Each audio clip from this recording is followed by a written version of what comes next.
Hello guys, welcome to Ben 10 What If. So in this video, we will see what if Ben 10 was the last human on Earth. If you enjoy these kinds of stories, don't forget to show us some love by hitting the like button and subscribing to the channel. Your support means the world to us. Now, let's start the story. Chapter 1, Empty World. The alarm blared next to Ben's bed, jolting him awake. His hand slammed down on the snooze button, and he rolled over with a groan. 5 more minutes, he mumbled into his pillow. But something felt off. The house was too quiet. No sounds of his mom cooking breakfast downstairs. No water running through pipes as his dad took his morning shower. Even the birds outside seemed silent. Ben cracked one eye open and glanced at his phone. 7 missed calls from Gwen. 3 from Kevin. What the? He sat up, suddenly wide awake. He scrolled through the notifications. The last message from Gwen sent at 2:37 a.m., Ben, something weird is happening, people are disapp. It cut off there. Gwen. Ben called out, jumping out of bed. He dialed her number as he threw on his jeans. Straight to voicemail.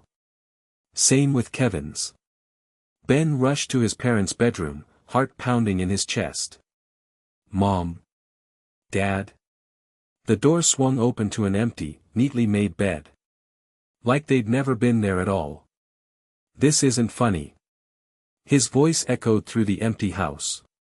Ben dashed downstairs, taking the steps 2 at a time. The kitchen sat untouched. A half-empty coffee mug on the counter. His dad's newspaper folded neatly beside it.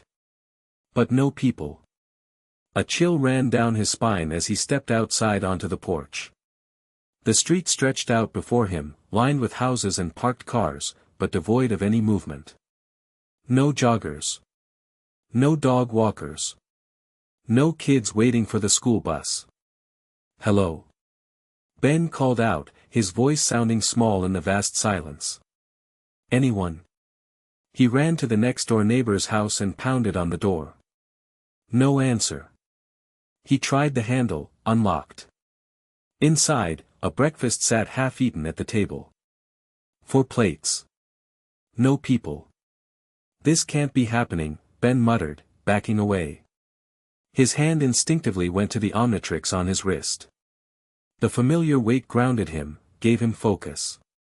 He twisted the dial, cycling through his alien options before selecting XLR8.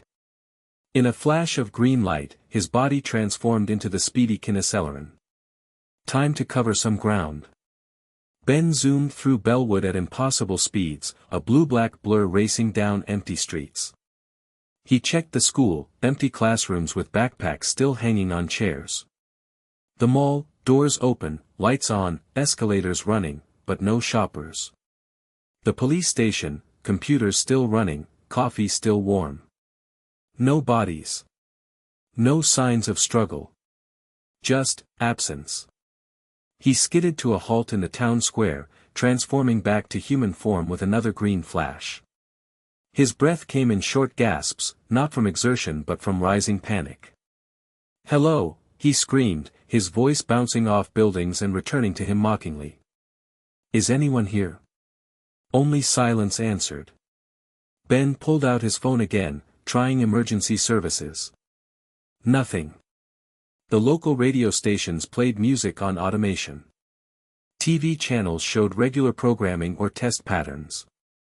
The internet still worked, but social media feeds stopped updating 6 hours ago. He slumped down on a park bench, mind racing. Alien abduction. Mass teleportation. Some kind of rapture.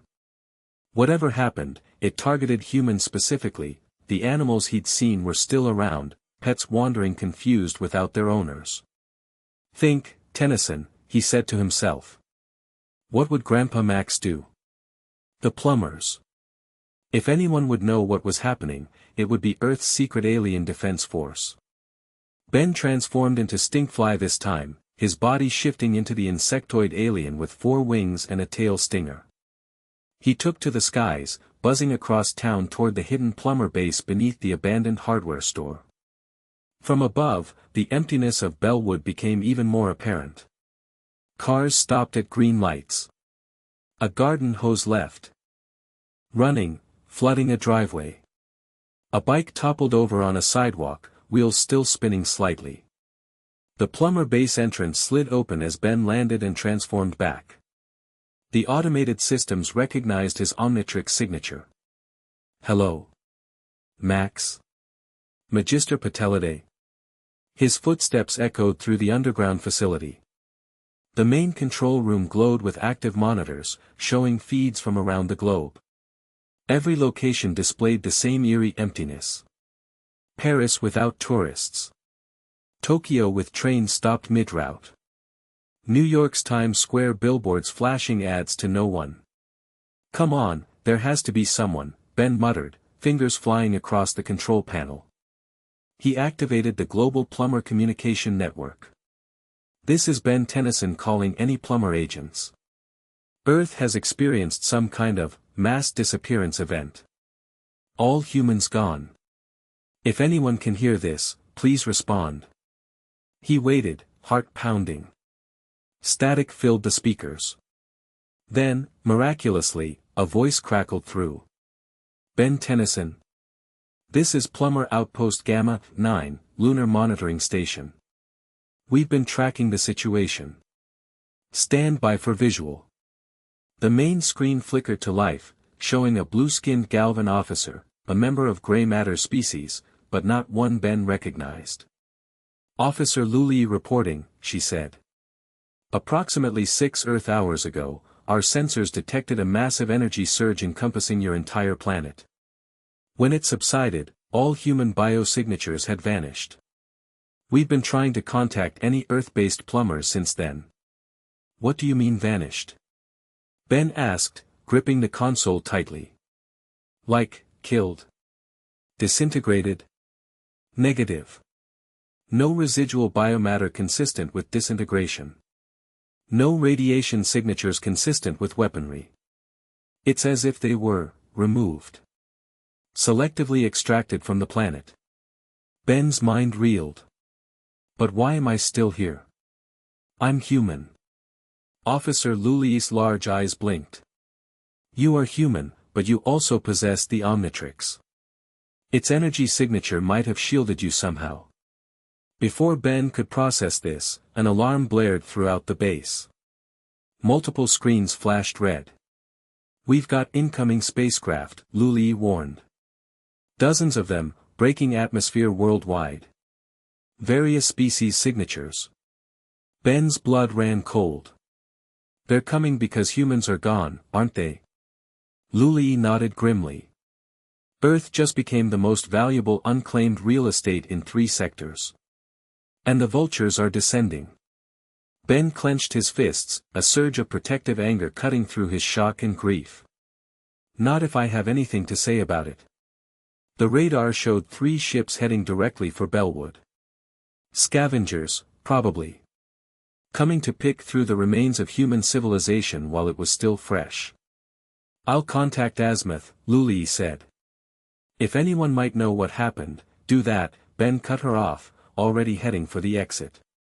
"I've got to deal with our uninvited guests." Outside, the sky darkened as a sleek, predatory-looking craft descended over downtown Bellwood, its hull gleaming with an oily metallic sheen. 2 smaller ships flanked it. None bore insignias Ben recognized. He twisted the Omnitrix dial again, cycling through his options before selecting Jetray. In a flash of green, his body transformed into the aerodynamic, mantle-like alien capable of interstellar flight. Ben shot upward, streaking toward the lead ship as it settled into a hover above the town square.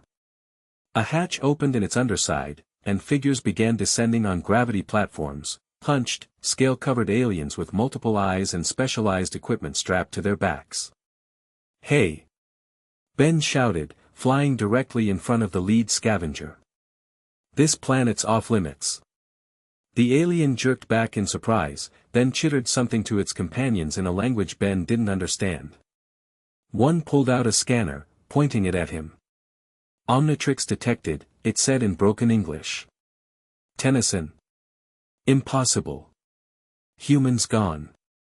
Not all of us, Ben growled, charging his neuroshock beams. And this human says you need to leave. Now. The lead.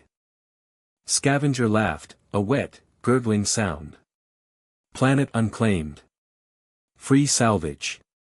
Humans extinct. Law of cosmos. I'm standing right here. Humans aren't extinct. One human means nothing, another scavenger chimed in, already using a cutting tool on a nearby car. Resources unprotected. Civilization forfeit. White-hot anger surged through Ben. With a shout, he unleashed his neuroshock beams, blasting the cutting tool out of the scavenger's hands. The alien howled, clutching its smoking appendage.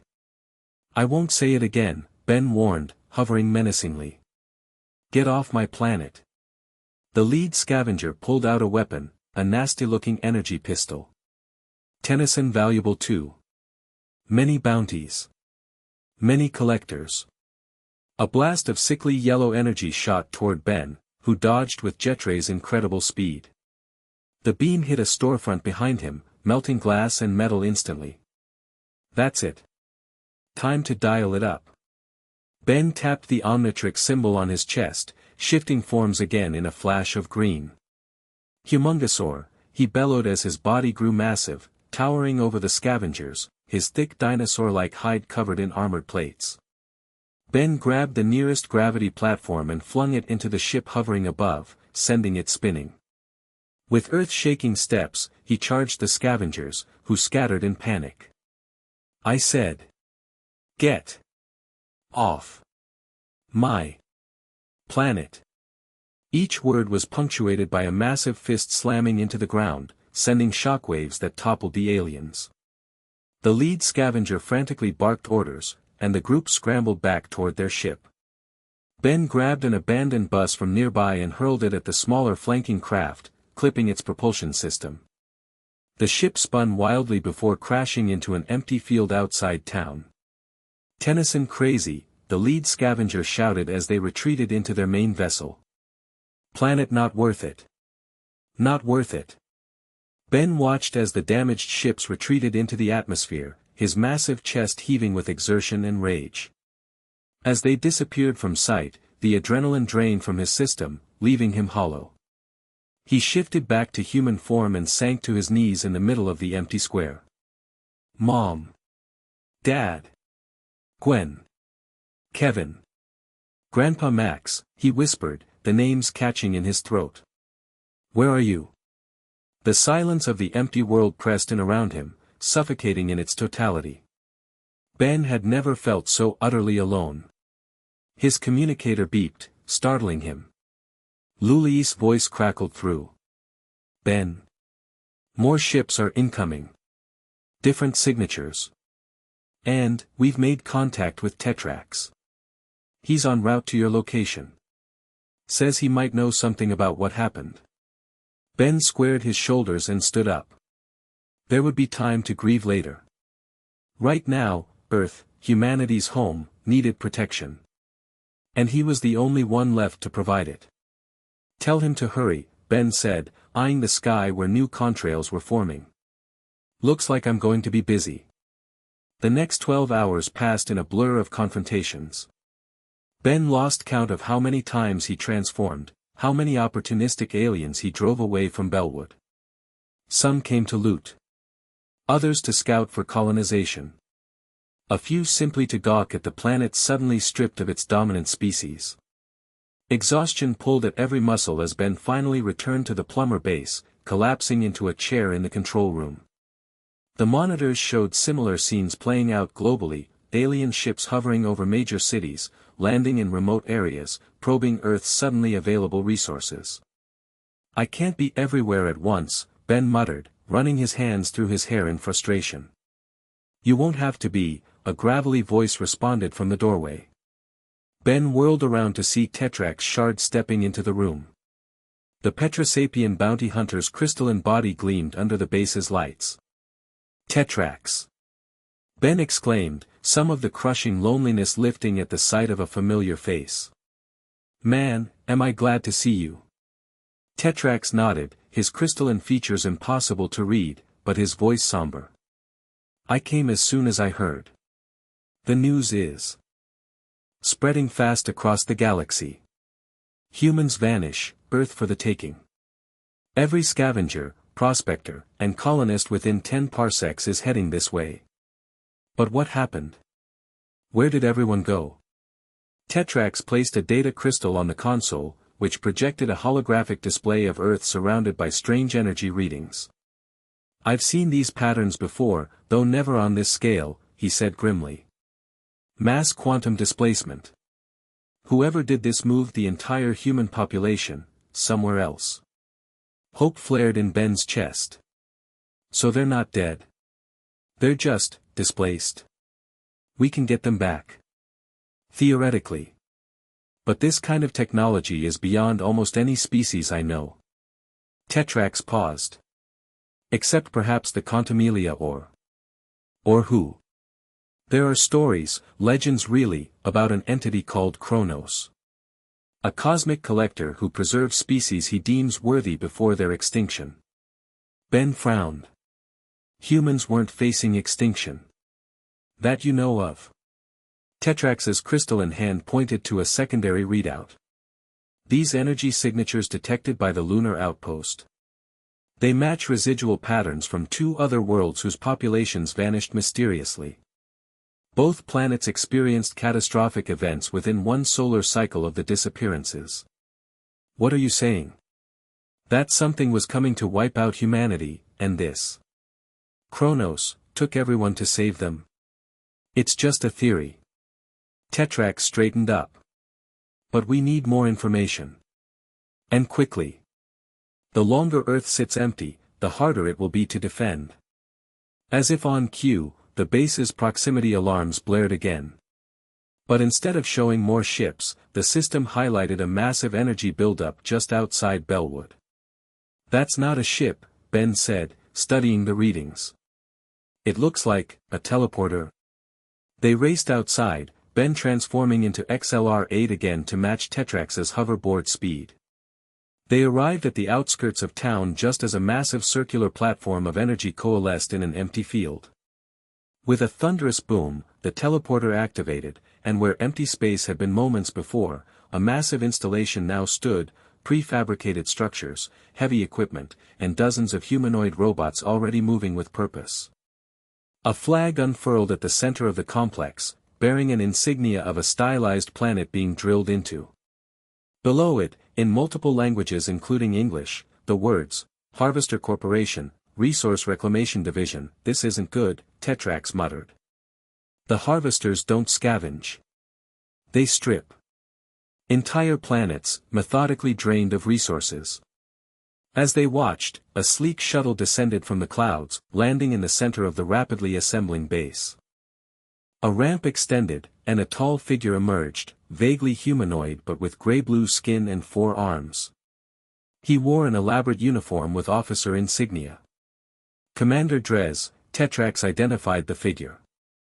Head of the Harvester's Earth Acquisition Project. He's been trying to get mining rights here for decades, but Earth's protected status under the Galactic Code prevented it. Let me guess, Ben said, switching back to human form. No humans, no protected status. Exactly. Ben stepped forward, approaching the alien base with determined strides. Tetrax moved to stop him, but Ben shrugged him off. I need to make something clear right now, he said.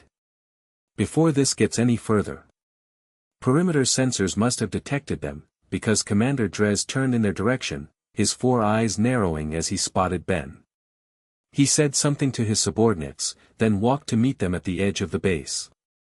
Benjamin Tennyson, Drez's voice was surprisingly smooth, almost melodic. The rumors were true.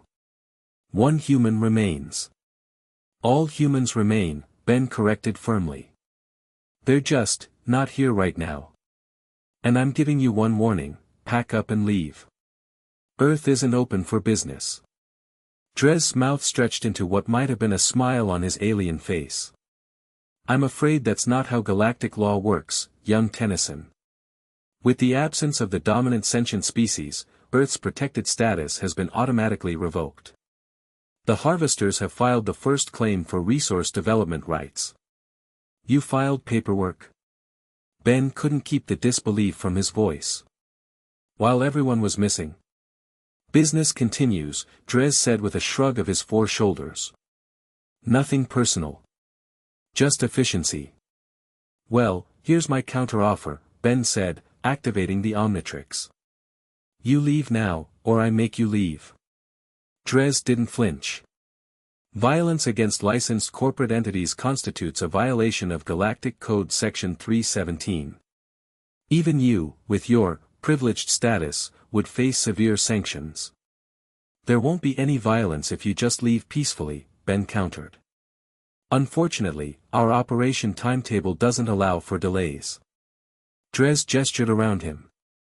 As we speak, harvester installations are being established at 300 key resource locations globally. Full extraction begins in 48 hours. Ben felt his blood boiling. You can't just strip mine humanity's home. Can and will, Dres replied coldly. Unless, of course, the humans return to reclaim it. Do you know where they are, Tennyson? Do you know how to bring them back? No. Then I suggest you find yourself a comfortable spot to watch. Maybe consider joining the harvester operation. We could use someone with your unique abilities. Before Ben could respond, Tetrax stepped forward. The plumbers still maintain jurisdiction over Earth space, with or without human presence. This operation hasn't been approved by Plumber Command. Dres' expression darkened slightly. Funny you should mention that. Our legal team has already submitted the required documentation to Plumber High Command. Given the unique circumstances, approval is expected within hours. This isn't over, Ben warned. On the contrary, Dres replied, turning back toward his base. It's barely begun. Good day, gentlemen. As they watched him walk away, Ben felt a crushing weight settling on his shoulders. The scope of what he faced was becoming clear, not just random scavengers, but organized, legally backed operations with armies of workers and machinery. We need help, he admitted to Tetrax as they headed back toward town. I can't fight the entire galaxy. No, Tetrax agreed. But you're not alone, Ben. There are allies we can call upon. And we need to contact Azimuth immediately. If anyone can help us understand what happened to humanity, it's him. Ben looked back at the rapidly expanding harvester base, his resolve hardening. And we need to find out what these readings mean, track down this Kronos if he exists. If humans have been taken somewhere, I'm going to bring them back. One step at a time, Tetrax advised. First, we secure a foothold. Defend key locations. Establish a perimeter. Ben nodded, his exhaustion momentarily forgotten as purpose filled him again. Plumber HQ becomes our command center. We'll use their global network, coordinate with any off-world plumbers who can help. As they reached the edge of town, Ben stopped, looking back at the peaceful streets of Bellwood, now eerily silent in the fading light. I promise, he whispered, the words meant for his missing family, friends, and every human who had vanished. I'll find you. And I'll protect our home until you return. The sun set on an Earth devoid of human life, except for one teenager with the most powerful device in the universe strapped to his wrist, and the weight of an entire species on his shoulders. Days passed in a grueling cycle of confrontations, negotiations, and desperate planning. Ben established a defensive perimeter around Bellwood using plumber technology, creating at least one safe zone on the increasingly alien-occupied Earth. Sleep came in short bursts between alarms and emergencies. Food became whatever he could grab on the run. The plumber base transformed into a makeshift command center, with communication lines open to friendly alien factions and off-world plumber units. A week after the vanishing, Ben stood before a holographic globe showing the current situation. Red dots indicated alien settlements, mining operations, and research outposts, thousands of them now, spreading across the planet like a rash. They're moving faster than we can track them, Ben said to the small team that had assembled around him. Tetrax remained, joined now by a handful of alien plumbers who'd responded to their distress call. We've secured the major plumber installations and human cultural sites in North America, reported a Tetramand officer, his 4 arms gesturing at the map.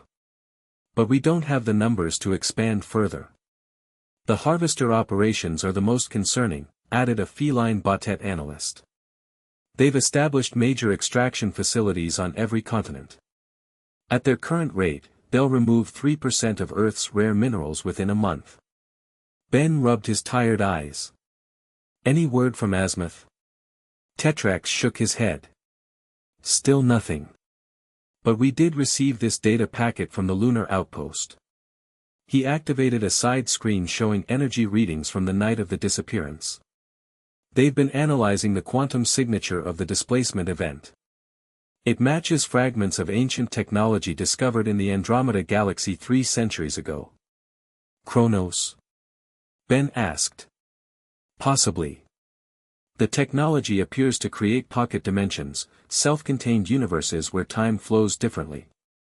If humans were transported to such a dimension, they might not even realize they're gone, Ben finished the thought. To them, maybe no time has passed at all. A sharp alarm interrupted them. The main screen shifted to show a massive ship entering Earth's atmosphere, larger than any they'd seen yet, its design unmistakably militaristic. Identification confirmed, the computer announced. Incursion battle cruiser, Emperor's Fist. Ben groaned. Atia. That's all we need. The Incursions, a race of frog-like aliens with imperial ambitions, had attempted to conquer Earth multiple times. Their princess, Atia, had particular reasons to hold a grudge against Ben. Should we power up defenses? The Tetramand officer asked. Ben considered it for a moment, then shook his head. No. I'll talk to her first. Maybe we can reach an understanding. You've met the Incursions before, Tetrax reminded him. Understanding isn't their strong suit. Neither is subtlety, Ben replied as the massive ship positioned itself directly over Bellwood, casting a shadow over half the town. But Atia's not stupid. She knows I've beaten her armies before. The ship's communication system pinged their frequency. Attention Earth defenders. This is Empress Atia of the glorious Incursion Empire. I demand to speak with Ben. Tennyson immediately. Ben activated the video feed. Atia appeared on screen, sitting on an ornate throne, her amphibian features set in a smug expression. Hello, Atia, Ben said wearily. Let me guess, you're here to claim Earth for the Incursion Empire now that the humans are gone. Claim it? Ha! Atia leaned forward. I'm here to protect it. For a reasonable fee, of course. That caught Ben by surprise. Protect it? From what? From them. Atia gestured, and the screen split to show footage of harvester operations around the globe. The vultures picking Earth clean. The Incursion Empire offers its military might to secure Earth's borders against unauthorized exploitation. In exchange for? Ben asked skeptically. Merely exclusive rights to establish incursion outposts on 30% of Earth's surface, Atia said with a dismissive wave. A small price for imperial protection, wouldn't you say? Ben couldn't help but laugh. So you'll protect Earth from being exploited, by exploiting it yourself? Thanks, but no thanks. Atia's expression hardened. Don't be a fool, Tennyson. You're one person, even with that watch, you can't stop what's happening. Earth is the biggest real estate opportunity in centuries. If the Incursions don't claim it, someone worse will. No one is claiming Earth, Ben said firmly. Humanity will return, and when they do, they'll find their home waiting for them, intact. Atia studied him for a moment. You really believe they're coming back, don't you? Touching. Naive, but touching. She sighed dramatically. Fine. I'll give you one rotation to reconsider my generous offer.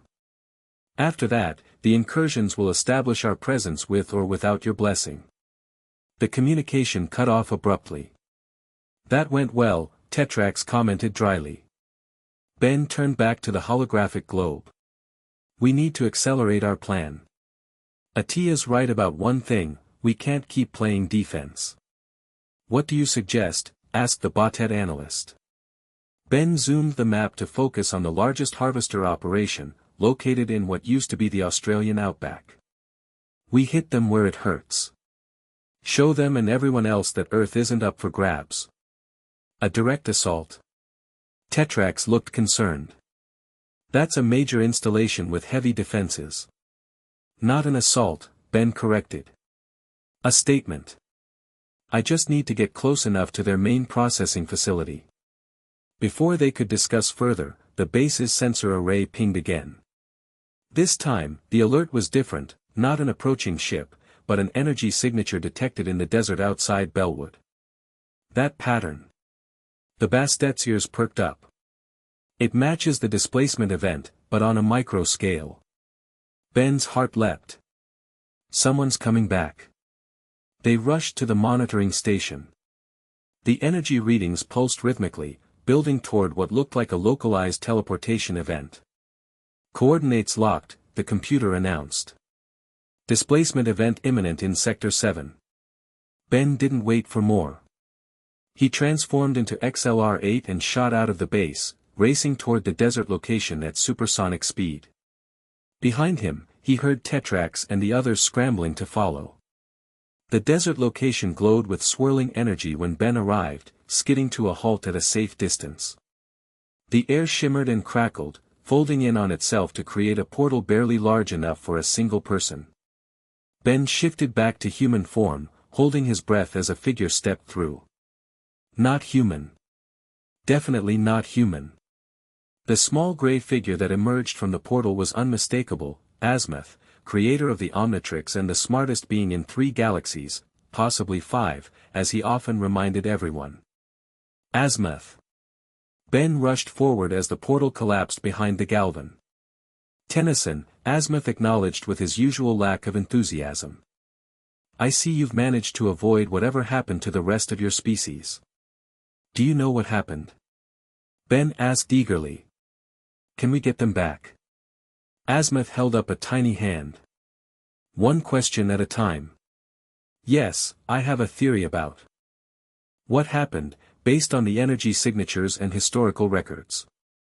And possibly, regarding your second question, but it won't be easy. Tetrax's hoverboard arrived, the Petrosapien jumping down beside them. Azimuth. Your timing is impeccable. As always, the Galvan replied. Now, take me to your base of operations. We have much to discuss and little time to waste. Back at Plumber HQ, Azimuth stood on the main console, examining the data they'd gathered while periodically muttering to himself. Finally, he turned to face the group. The evidence confirms my suspicions, he announced. Humanity has been taken by an entity known as Kronos. So he's real, Ben said. Not just a legend. Very real, Azimuth confirmed. Though few have encountered him directly. Kronos exists outside normal spacetime, observing the universe's development. He takes particular interest in sentient species, especially those he deems at risk. At risk of what? Ben asked.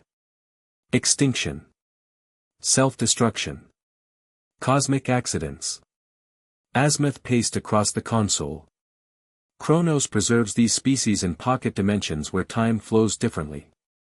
To them, life continues normally, but they're removed from the universal timeline.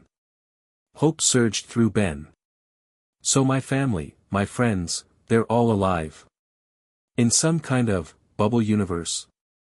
Most likely, Azimuth nodded. Based on previous patterns, Kronos creates environments identical to the species' home world. They would have no idea they've been relocated. But why? Tetrax asked. What does Kronos gain from this? Azimuth's expression grew somber. Nothing material. He considers himself a preserver of cosmic diversity. A collector, if you will, ensuring no unique sentient pattern is permanently lost. So he just keeps them. Forever. Ben couldn't keep the horror from his voice. Until he deems the threat past. Sometimes centuries. Sometimes longer. Azimuth hesitated. In a few cases, he has returned species to their original timeline, but it's rare. Ben's mind raced. We need to find him. Convince him to return humanity now. It's not that simple, Azimuth cautioned. Kronos exists partially outside our dimension. Contacting him requires technology few possess. But you could build it? Ben pressed. Theoretically, yes. I would need specific components, however. Rare materials with unique quantum properties. Azimuth projected a holographic list from his own small device. Some of these will be extremely difficult to obtain. Ben scanned the list, recognition dawning. Wait, these minerals, they're exactly what the harvesters are extracting from their mining operations. Not surprising, Azimuth replied. The harvesters are known for targeting planets with dimensional boundary instabilities, precisely the conditions that would attract Kronos' attention. A plan began forming in Ben's mind. So if we borrow some of these materials from the harvesters, we could potentially build a device to access Kronos' realm, Azimuth finished. But the risk is substantial, Tennyson. Even if we succeed in contacting Kronos, he may refuse to release humanity. I have to try, Ben said firmly. What other choice do we have? Azimuth studied him for a moment, then nodded. Very well. I'll help you build the necessary technology. But first, we need those components. Ben turned to the holographic globe, focusing again on the harvester's main processing facility in Australia. Then that's our target. They've been collecting exactly what we need. Time to return the favor. You'll need a team, Tetrax pointed out. That facility is heavily guarded. Then I'll put together a team, Ben said, determination hardening his voice. Anyone who wants to help save humanity. Anyone who still believes Earth belongs to its people. As they began planning the mission, Ben felt something he hadn't experienced since waking up to the empty world, genuine hope. Humanity wasn't gone forever. They were out there, somewhere, waiting to be found. And Ben Tennyson, the last human on Earth, was going to bring them home. Chapter 2, Strange Alliances. The desert air shimmered with heat as Ben crouched behind a ridge overlooking the harvester's Australian processing facility. Massive mechanical drills pierced the earth while hovering transport ships carried extracted minerals to the central refinery. Security drones patrolled in precise patterns, their sensors sweeping the perimeter. That's a lot more guards than our intel suggested, Ben muttered, lowering the binoculars. Beside him, Tetrax nodded grimly. The harvesters must have upgraded security after your confrontation with Dres. Makes sense. Ben checked the Omnitrix, cycling through alien options. Doesn't change the plan though. We need those quantum crystals. Azimuth had identified 3 crucial components necessary to build a device capable of contacting Kronos. The Australian facility was processing the rarest of them, chronal quartz, a mineral that naturally phased between dimensions. I still think this is too risky, Tetrax said. We should wait for backup from the Plummer reinforcements. Ben shook his head. The Plummer High Command is still debating jurisdiction. By the time they make a decision, the harvesters will have stripped half the planet. 2 weeks had passed since humanity's disappearance. 2 weeks of constant battles, negotiations, and increasingly desperate measures to protect Earth from becoming a cosmic free-for-all. Ben had barely slept, running entirely on determination and the occasional power nap. Ready? He asked, not waiting for an answer as he activated the Omnitrix. Going ghost. In a flash of green light, Ben transformed into Big Chill, his body becoming moth-like with large blue wings and the ability to phase through solid objects. I'll infiltrate through the east wall, make my way to the processing center, and grab the crystals, he reminded Tetrax. You keep their security distracted with the decoy signals. If I'm not back in 20 minutes, I'm coming in after you, Tetrax finished. Just be careful. The harvesters have phase detection technology. When am I not careful? Ben asked with a ghostly chuckle, then launched himself skyward before Tetrax could respond. Ben flew invisible toward the facility, his intangible form passing through the outer security perimeter without triggering alarms. Inside, the operation was even more impressive, a sprawling complex of conveyor belts, processing stations, and storage silos, all managed by robotic workers with occasional organic supervisors. Following the schematics they'd obtained from hacked Plumber databases, Ben drifted toward the central processing unit where the rarest minerals were separated and stored. He passed through wall after wall, staying invisible and intangible. In the main refinery, Ben spotted what they were looking for, a sealed container glowing with an eerie blue-purple light. The chronal quartz, already processed and ready for shipment. Too easy. As Ben approached the container, a strange buzzing sensation washed over him. Suddenly, alarm klaxons blared throughout the facility. Phase breach detected in Sector 7, announced an automated voice. Initiating containment protocols. So much for the stealth approach, Ben muttered as energy fields sprang up around him, designed specifically to force phased objects back into solidity. Ben pushed against the energy, straining to maintain his intangible state, but the fields intensified. With a gasp, he materialized, becoming visible and solid in the middle of the refinery. Instantly, security drones converged on his position, weapons charging. Ben tapped the Omnitrix symbol on his chest, shifting forms again. Heat blast, he shouted as his body transformed into the fiery pyronite. Flames erupted around him, melting the nearest drones into slag. So much for the quiet approach. Ben launched a fireball at the security cameras, then propelled himself toward the chronal quartz container on a jet of flame. Guards rushed into the refinery, a mix of robotic enforcers and alien security personnel. Energy blasts zinged past Ben as he grabbed the container. Sorry to crash your mining party. Ben called out, creating a wall of flame between himself and the guards. But I'm gonna need to borrow this. He blasted a hole in the ceiling with a concentrated fire stream and launched himself upward, container tucked under one arm. As he emerged onto the roof, transport ships were already converging, spotlights tracking his fiery form. Tetrax. Ben shouted into his communicator. Time for extraction. And bring the big guns. An energy blast from a security ship caught Ben's shoulder, spinning him around. He nearly dropped the container but managed to secure it as he rolled across the roof. Tennyson. A familiar voice boomed across the compound. Commander Drez stood on a hovering platform rising to roof level, all four arms holding weapons. Return what you've stolen immediately. Not stolen, Ben countered, flames flickering higher around his body. Reclaimed. This is Earth material from Earth soil. Earth is unclaimed territory, Drez snarled. Your sentimentality is misplaced and costly.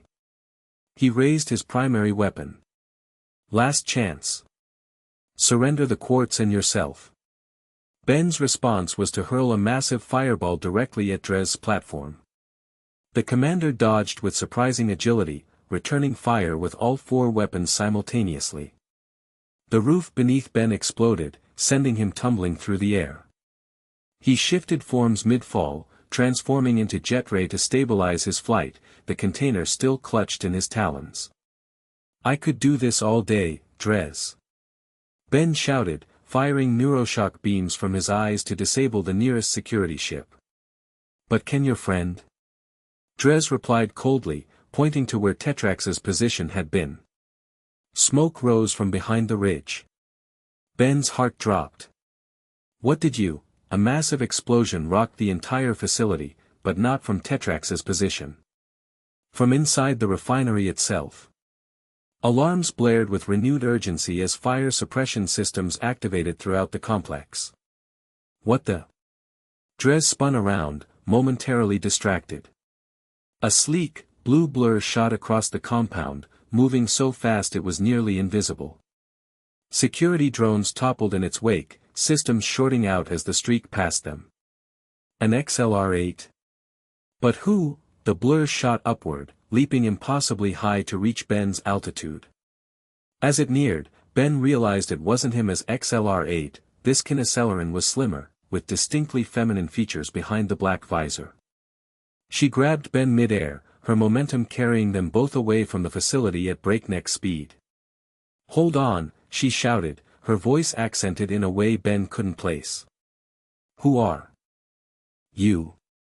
Ben managed to ask as they zoomed across the desert, the harvester facility rapidly shrinking behind them. "Someone who doesn't want to see you captured," she replied. "And definitely someone who's sick of the harvesters. Name's Vila." Before Ben could respond, energy blasts began peppering the ground around them. Pursuit ships had launched from the facility. "They're gaining," Ben warned. "Not for long." Vila made a sharp turn into a narrow canyon, accelerating even faster. "Your friend with the crystal skin, where is he?" "Extraction Point Charlie," Ben replied, still processing the sudden rescue. 3 clicks north. Vila nodded and adjusted course. "Hold the quartz tight. We'll be there in 30 seconds. True to her word, they reached the designated ravine where Tetrax was waiting with their ship. To Ben's relief, the Petrosapien appeared unharmed, though his crystalline face registered surprise at their approach. "Get in!" Tetrax shouted, ship engines already powering up. "We've got company." Vila skidded to a halt beside the ship's ramp. Ben transformed back to human form, the container still clutched in his arms, and leapt aboard. He turned to offer Vila a hand. "Come with us," he urged as pursuit ships appeared on the horizon. She hesitated for just a moment, then took his hand and vaulted into the ship. The ramp closed behind her as Tetrax punched the thrusters, sending them rocketing skyward. "Care to explain our new friend?" Tetrax asked as they broke atmosphere, the harvester ships falling behind. "This is Vila," Ben said, still catching his breath. "She just saved our butts back there." "Vila, meet Tetrax." The female Kineceleran retracted her visor, revealing features that resembled XLR-8's but with striking violet eyes. "Nice ship," she commented, glancing around the cockpit. "Petrosapien design, modified with plumber tech. Not bad." "Thanks for the assist," Tetrax said cautiously. "But why help us? And how did you know about our mission?" Vila's tail swished behind her, a sign of agitation Ben recognized from his experiences as XLR-8. "I've been watching the harvester operation for days, looking for a chance to disrupt it. When I saw you two," she nodded toward Ben, "I figured we had common interests." "You're not with the plumbers," Ben observed. "And definitely not with the harvesters. So who are you with?" Vila's expression hardened slightly. "I'm with the ones who've been here all along. The ones your kind never noticed." She crossed her arms. "The refugees." "Refugees?" Ben repeated, confused. "Earth's been a haven for displaced aliens for centuries," she explained. "Those of us escaping persecution, war, or just looking for a quiet place away from galactic politics. We lived among humans in secret. Until they vanished." Ben exchanged glances with Tetrax. This was completely unexpected. "How many of you are there?" he asked. "About 3,000, scattered across the planet," Vila answered. "Most of us were in hiding, disguised as humans or living in remote areas. Now, with humans gone and vultures descending." She gestured to the view screen showing Earth below them. "We're being forced out of hiding to defend our adopted home." Ben leaned forward, mind racing with possibilities. "These refugees, do they want to protect Earth? Keep it the way it was?" Vila nodded emphatically. "Earth is our home too.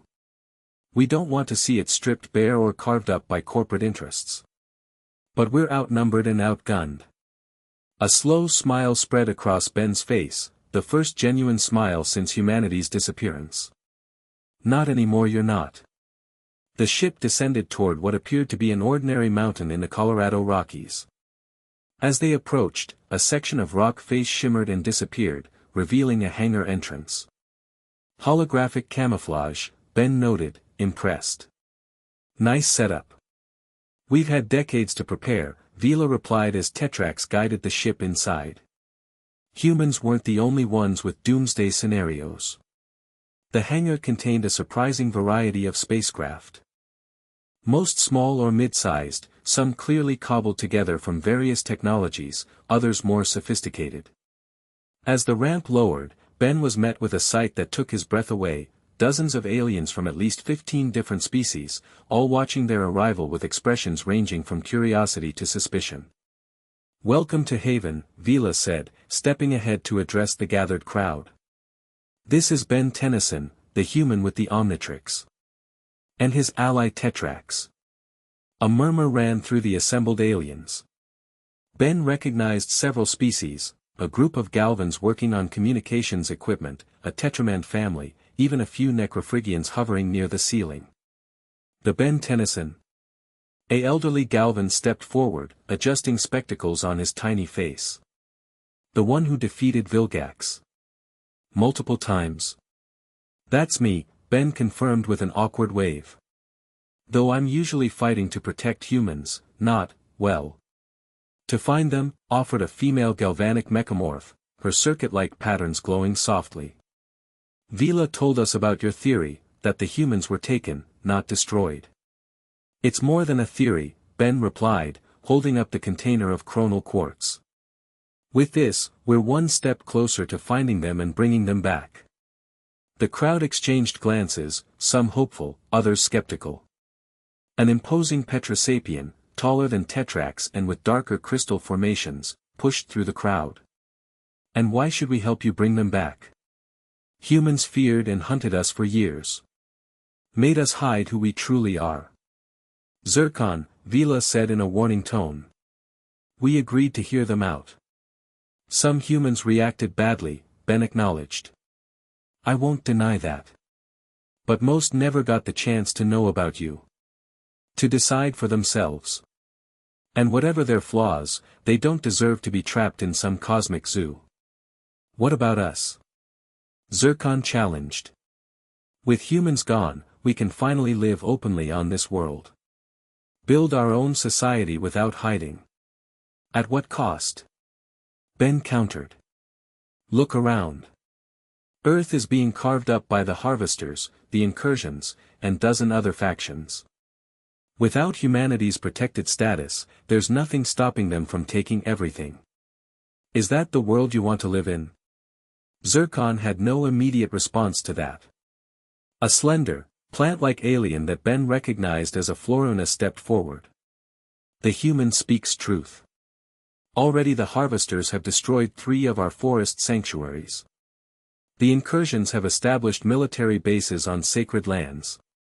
This is not freedom, it is trading one threat for many."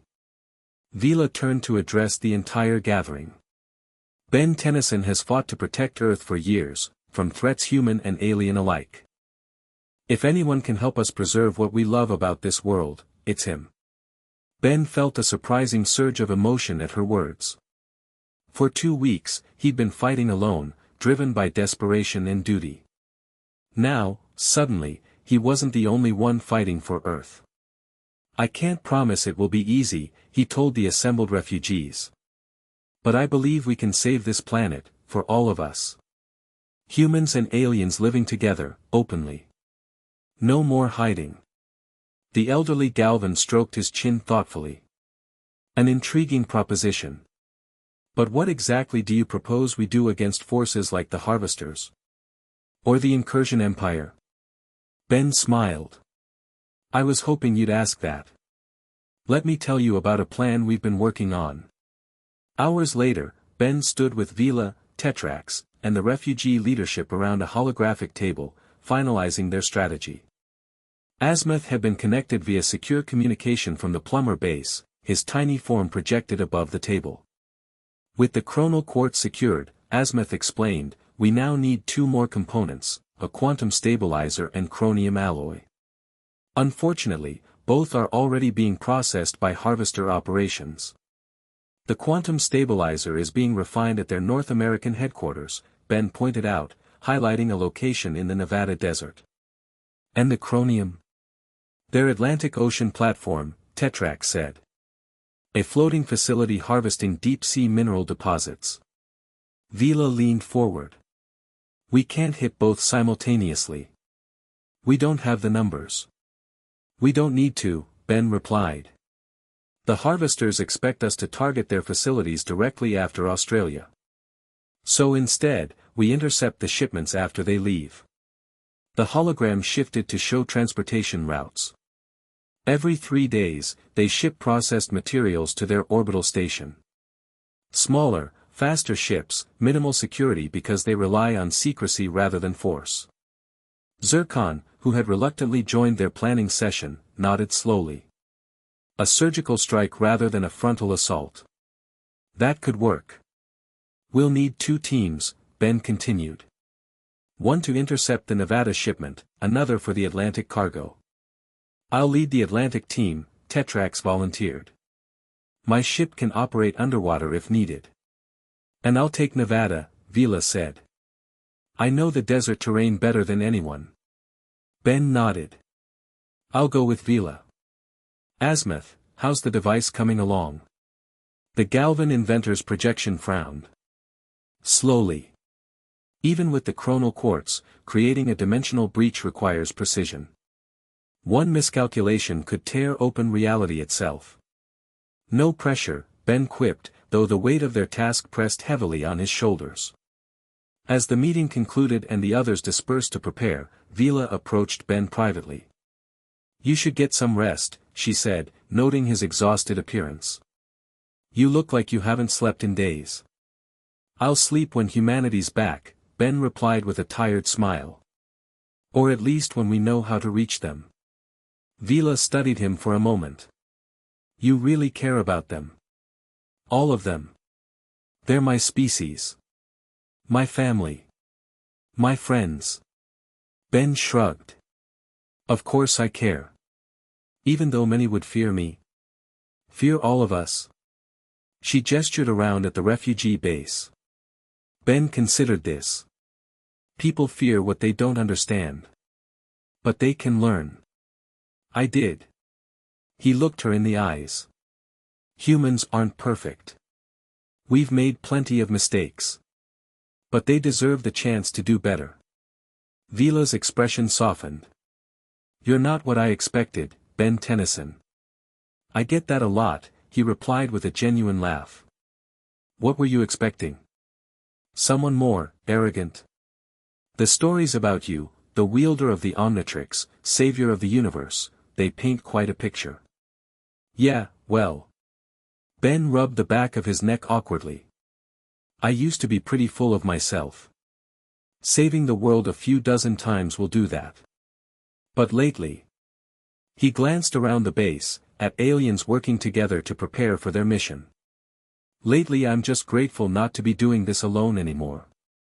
Vila placed a hand on his shoulder, her touch surprisingly gentle for someone capable of moving at supersonic speeds. You're not alone, Ben. Not anymore.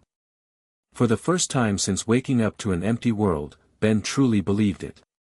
The Nevada desert stretched out below as Ben, in jet ray form, soared alongside Vila's specially modified hovercraft. 3 other refugee vessels followed, each piloted by volunteers for their intercept mission. Target ship approaching, Vila's voice came through Ben's communicator. ETA 3 minutes. Everyone clear on the plan? Ben asked the team. A chorus of affirmatives responded. Their strategy was straightforward: disable the Harvester transport without destroying its cargo, secure the quantum stabilizer, and retreat before reinforcements arrived. Ship in visual range, announced Zircon, who had surprisingly volunteered for the mission despite his initial hostility. The Harvester transport came into view, a sleek, silver vessel designed for speed rather than combat, escorted by just 2 security drones. Remember, Ben cautioned, minimal damage to the cargo section. Azimuth needs that stabilizer intact. Here we go, Veela said, accelerating her craft. Disabling their communications, now. A focused EMP pulse shot from her vessel, hitting the transport's communication array with precision. The ship immediately began evasive maneuvers, but without the ability to call for backup. Security drones responding, Zircon reported as the escort crafts broke formation to intercept.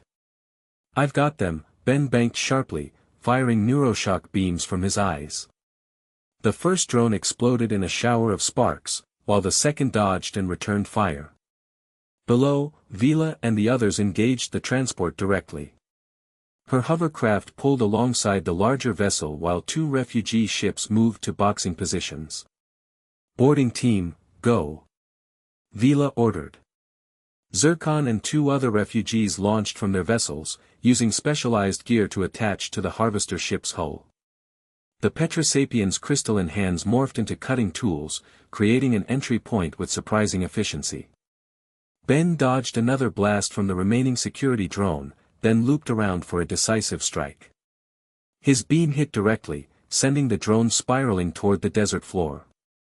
"Boarding team is in," Veela reported. "Ben, we need you to," her transmission cut off as a massive energy blast tore through the air between them. Ben rolled to avoid it, searching for the source. 3 Harvester combat ships appeared on the horizon, moving fast. "We've got company," Ben warned. "Big company." "Impossible," Veela responded, her voice tense. They couldn't have called for backup. They didn't need to, Ben realized with sinking certainty. They were expecting us. The combat ships opened fire again, their superior weaponry forcing the refugee vessels to break formation. Ben dove to draw their attention, firing continuously to give his allies time to complete the mission. "Boarding team, status," he called urgently. "We've reached the cargo hold," Zircon's voice came through, strained and punctuated by the sounds of combat. "But we've got internal resistance. They were waiting for us." Ben's mind raced. How could the Harvesters have known? Unless... "Veela, fall back," he shouted. "It's a trap." Too late. A massive energy net deployed from the transport ship, ensnaring Veela's craft and 2 others. The net crackled with paralyzing energy, disabling the vessels immediately. Ben banked hard, diving to help, only to be caught in a crossfire from the combat ships. Energy blast struck his wings, sending him tumbling through the air. He managed to stabilize, but the situation had deteriorated in seconds. "Surrender, Tennyson," a familiar voice boomed across all frequencies. Commander Drez's flagship decloaked above them, dwarfing both the transport and combat ships. "Your infiltration is over." "Infiltration?" Ben repeated, confused. "We've known about your refugee allies for some time," Drez continued smugly. "Tracking their movements was child's play once they emerged from hiding." On the comm, Ben heard sounds of struggle as Zircon and the boarding team were captured. Veela's craft was being drawn toward Drez's ship by a tractor beam. "Ben, get out of here," Veela called out. "Abort mission. Get back to base." Ben hovered, torn between escape and helping his new allies. "I won't leave you. You must." Zircon's voice cut in unexpectedly. "The mission is more important than us. Go." A concentrated barrage from the combat ships forced Ben's decision. Taking a direct hit to his side, he spiraled downward, barely maintaining his transformed state. "I'll come back for you," he promised, then banked hard and accelerated away from the battle, pushing Jetray's speed to its limit. Energy blasts pursued him, but soon fell behind as he disappeared into the clouds. Pain lanced through his injured side, but the knowledge that his allies were captured hurt far worse. They had walked right into a trap. But how? How had Dres known? The mood at Haven was somber when Ben returned, alone and injured. The medical team, a mix of Galvan doctors and a Florina healer, treated his wounds while he recounted the failed mission. A perfect ambush, the elderly Galvan, who Ben had learned was named Faz, observed grimly. They knew exactly when and where to find you. But how? Ben winced as healing salve was applied to his side. We only finalized the plan yesterday. The suspicion hung unspoken in the air, a traitor. Someone had informed the harvesters about their mission. What about the Atlantic team? Ben asked, suddenly remembering Tetrax's parallel mission. Faz's expression darkened further. We lost contact shortly after your engagement began. We fear they met a similar fate. Ben closed his eyes, the weight of failure crushing down on him. Tetrax. Vila. Zircon. All captured because he had led them into a trap. We need to rescue them, he said, attempting to stand despite the pain. And we will, Faz assured him, gently pushing him back onto the medical bed. But not until you've recovered. And not until we've identified how the harvesters anticipated our move. Ben reluctantly nodded, then paused as a new thought struck him. Wait, if they knew about our mission, they might know about Haven too. Alarm spread across Faz's face. You're right. We need to evacuate. Immediately. The base erupted into controlled chaos as refugees began gathering essential supplies and preparing ships for departure. Ben forced himself to his feet, ignoring the protests of the medical team. Where will everyone go? He asked Faz as the elderly Galvan coordinated the evacuation. We have contingency locations, smaller outposts around the globe, Faz explained. We'll disperse the population among them. Harder to track that way. Ben's communicator suddenly chirped, a signal from the plumber base. Ben here, he answered. Tennyson. Asmatha's voice, tense and rushed. The plumber base has been compromised. The incursions launched an assault 30 minutes ago. I've secured the critical data and equipment, but the facility is lost. Ben's heart sank further. Are you safe? For the moment. I've relocated to a secondary site with the chronal quartz. But without the other components. We'll find another way, Ben assured him, though he had no idea how. Stay hidden. I'll contact you when we're secure. As he ended the communication, the base's alarm system blared to life. Proximity alert, announced the security AI. Multiple ships approaching from Vector 79er. Harvesters? Ben asked, already moving toward the hangar. Worse, replied the galvanic mechamorph who monitored the sensor array. Incursion war vessels. A full battle group. Ben's mind raced. The harvesters knew about their missions. The incursions knew about the plumber base. The timing couldn't be coincidence. They're working together, he realized aloud. Dres and Atia made a deal. Faz looked shocked. The harvesters and incursions. They've been bitter rivals for decades. With humanity gone. Old rivalries matter less than claiming territory, Ben said grimly. They've decided to divide Earth between them. Outside, the mountains shook as the first incursion bombardment struck near the hidden entrance. Evacuation ships ready. Faz called out. 6 minutes until all vessels are prepared, came the response. We don't have 6 minutes, Ben said, checking the Omnitrix. It had recharged from his earlier transformation. I'll buy you time. Before anyone could protest, Ben activated the watch, transforming into Diamondhead, a crystalline form similar to Tetrax and Zircon species, but with green energy patterns. Get everyone out, he told Faz. I'll hold them off as long as I can. The elderly Galvan looked at him with newfound respect. We won't forget this, Ben Tennyson. Ben nodded, then charged toward the base entrance as another explosion rocked the mountain. The holographic camouflage had failed, revealing the hangar doors to the incursion forces outside. As Ben reached the entrance, the doors buckled under concentrated fire.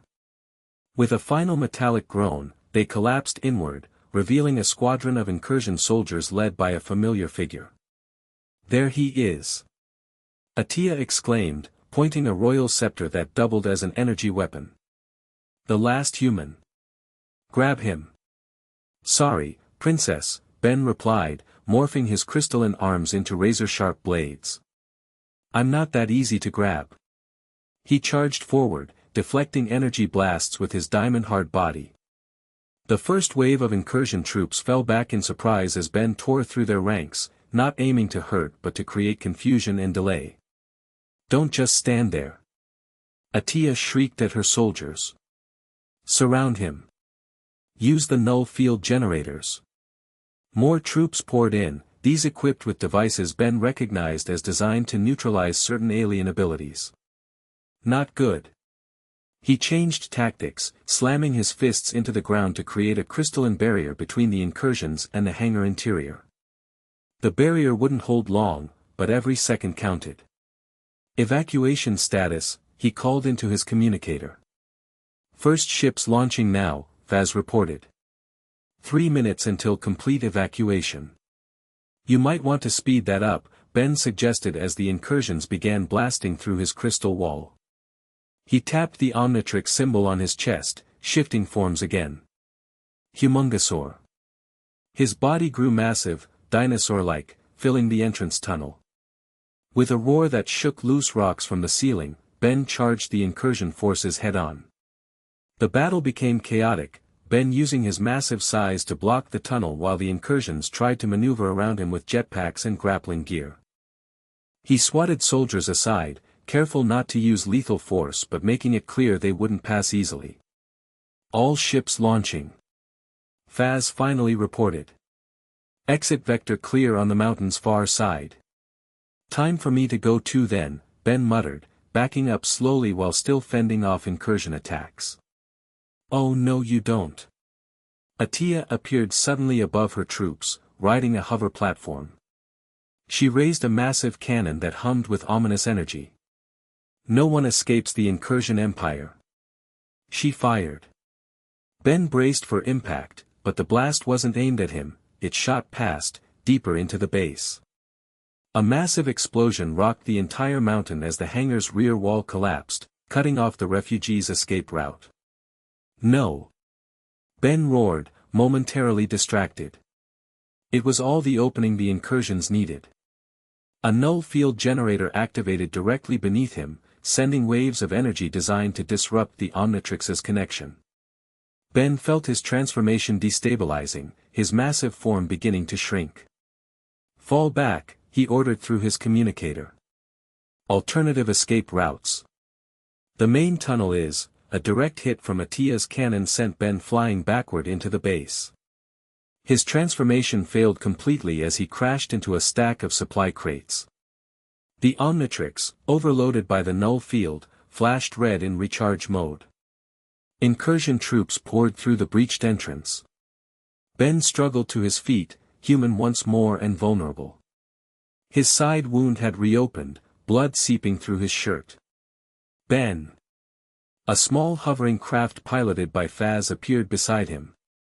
"We have one ship left. Come on."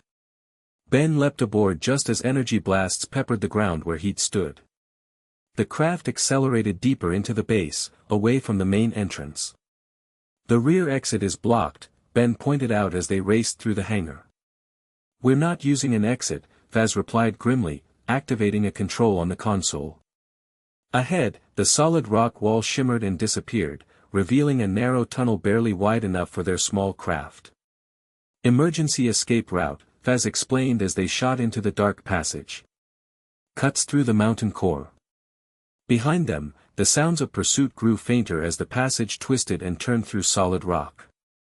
The craft's headlights illuminated rough-hewn walls that occasionally gave way to natural cave formations. "Did everyone else get out?" Ben asked, clutching his injured side. Faz nodded. "All ships launched before the rear wall collapsed.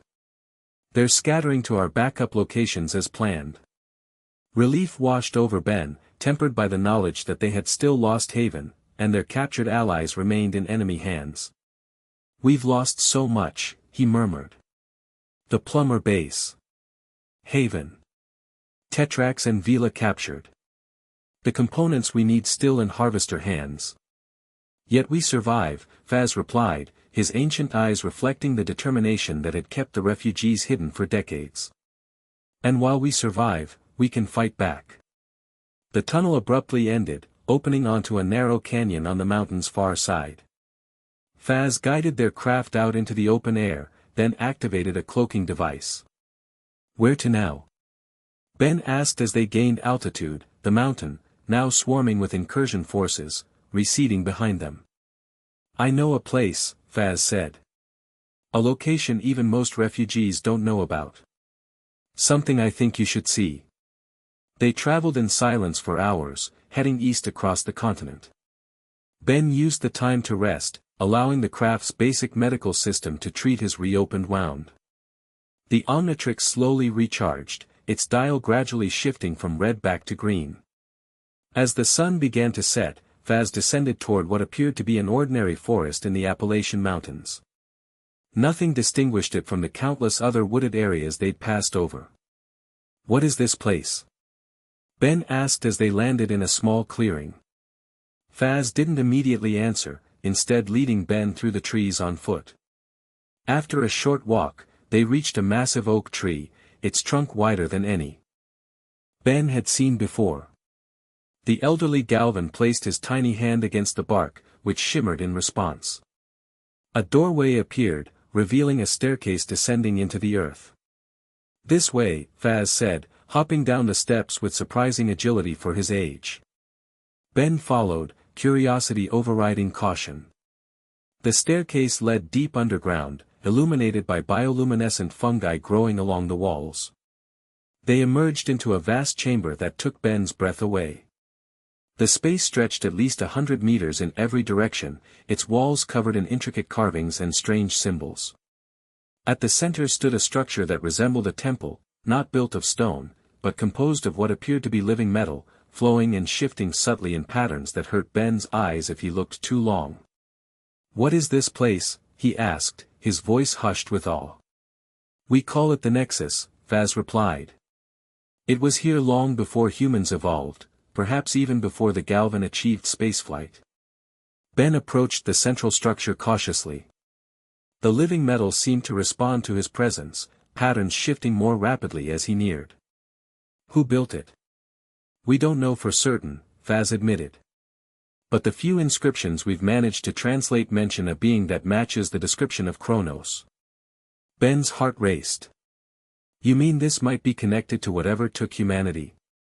Faz nodded. "When you mentioned Kronos, I knew I had to bring you here. For centuries, refugee scholars have studied this place, trying to understand its purpose. We believe it's a focal point, a place where the boundaries between dimensions are naturally thinner." Ben reached out toward the shifting metal surface, only for Faz to grab his arm. "Careful. Direct contact can have unpredictable effects. Some who touched it reported visions. Others disappeared entirely." Ben withdrew his hand reluctantly. "Can we use it to find Kronos without the components Azimuth needed?" "Perhaps," Faz said cautiously. "But it would be dangerous. The Nexus responds differently to each species. For a human, the last human, carrying the Omnitrix." He shook his head. "Impossible to predict." Ben circled the structure, studying its shifting patterns. "We need to try. Tetrax and Vila are captured. The Harvesters and Incursions are dividing Earth between them. We're running out of options." "There may be another way," Faz suggested. "The refugees who study the Nexus have developed devices that can safely interface with it. Interpreters, of sorts." He led Ben to a small alcove at the chamber's edge, where equipment of various designs sat on stone shelves. Faz selected what looked like a handheld scanner with organic components integrated into its design. "This allows for limited interaction with the Nexus without direct contact," he explained. It might provide insights about Kronos, perhaps even a way to contact him without Azimuth's device. Ben took the scanner carefully. What do I do? Point it at the central spire, Faz instructed. Then activate it and think about what you seek. The Nexus responds to intent as much as actions. Ben did as instructed, aiming the device at the temple-like structure. He activated it with the push of a button, then closed his eyes, focusing his thoughts on Kronos, on humanity's disappearance, on his desperate need to find his family and friends. The scanner hummed in his hands, growing warm. Behind his closed eyelids, Ben began to see patterns of light, constellations, galaxies, flowing streams of energy connecting them all. It's working, he whispered. I can see something. Space. Stars. But moving, changing. The images accelerated, rushing past his mental vision faster than he could process. Stars collapsing. Planets forming. Species evolving and vanishing in the blink of an eye. Time, he realized. I'm seeing time. Not just space. A presence brushed against his consciousness, vast and ancient, curious and cold. Studying him as he studied it. Kronos. Ben called out, both aloud and in his mind. Are you there? Can you hear me? The presence withdrew slightly, surprised or perhaps cautious. Please. Ben projected his thoughts more forcefully. You took humanity. I need to know why. Where are they? A single image flashed through his mind, a massive structure floating in void space, composed of countless transparent domes, each containing what appeared to be a complete ecosystem. In one, Ben could make out familiar landscapes, Earth cities, mountains, oceans. A collection, he breathed. You're keeping them in some kind of cosmic zoo. The presence recoiled at his accusation, and the connection began to waver. No, wait. Ben called out. I need to know why. Why take them? Why leave me? One final image burned into his mind before the connection broke completely, a massive, planet-sized shadow approaching Earth, obscured but unmistakably threatening. Ben gasped as the scanner overloaded, shattering in his hands. He staggered backward, overwhelmed by what he'd experienced. What happened? Faz asked urgently. What did you see? I think I made contact, Ben said, his voice shaking. Not directly with Kronos, but with something connected to him. I saw where humanity is, some kind of massive collection of habitats. And I saw. He swallowed hard. I saw something coming. Something big. I think Kronos took humanity to protect them from it. Faz's eyes widened. The legends speak of Kronos as a preserver, gathering species before catastrophic events. If he took humanity, then Earth is in danger, Ben finished. Something's coming. Something bad enough that Kronos felt the need to remove an entire species for their protection. The implication settled over them like a heavy shroud. Ben stared at the Nexus, its patterns now seeming ominous rather than merely mysterious. We need more information, he said finally. And we still need to rescue our friends. If something's coming for Earth, we'll need all the help we can get. Faz nodded gravely. The Nexus has been studied by refugees for centuries. I'll gather those scholars immediately, perhaps they can interpret what you saw more precisely. Ben's communicator suddenly chimed, a secured frequency he hadn't expected to hear from. Ben Tennyson, came a familiar, imperious voice when he answered. This is Princess Atia of the Incursion Empire. Ben exchanged alarmed glances with Faz. How did you get this frequency? Your friend Tetrax was most helpful, Atia replied smugly. After sufficient encouragement. Ben's hand tightened around the communicator. If you've hurt him, relax, Tennyson. Your crystal friend is intact. For now. As are your other allies. The Kinecellaran female is particularly resilient. What do you want, Atia? A simple exchange. You, surrendering the Omnitrix, for your friend's freedom. Ben almost laughed. You really think I'd fall for that? Oh, I'm quite serious, Attia assured him. And to prove my good faith, I'm sending you coordinates. Come alone in 6 hours, or your friends will suffer the consequences. The communication cut off as location data appeared on Ben's device. It's obviously a trap, Faz said immediately. Obviously, Ben agreed. But it's also our only lead on where they're holding Tetrax and the others. You can't seriously be considering going. Ben studied the coordinates. Not alone, and not to surrender. But this might be our chance to free our allies and strike back at the same time. He turned to Faz, determination written across his features. How quickly can you contact the refugee ships that escaped Haven? The elderly Galvan smiled slightly. You're planning a rescue mission. More than that, Ben replied. I'm planning our counterattack. The coordinates Attia provided led to an old military facility in the desert southwest, a decommissioned human base now repurposed as an incursion outpost. Satellite imagery showed heavy defenses, multiple buildings, and a landing pad large enough for capital ships. Ben studied the layout from their temporary command post. Established in the Nexus chamber. Around him, refugee leaders who'd managed to rendezvous after Haven's fall waited for his assessment. Security is heavier than Attia would need just to capture me, he observed. This isn't just a trap, it's their main Earth headquarters. Sensors detect harvester technology integrated into their defense systems, noted a galvanic mechamorph analyst. Confirming our theory about their alliance. Ben nodded. And look here, he pointed to energy readings near the central building.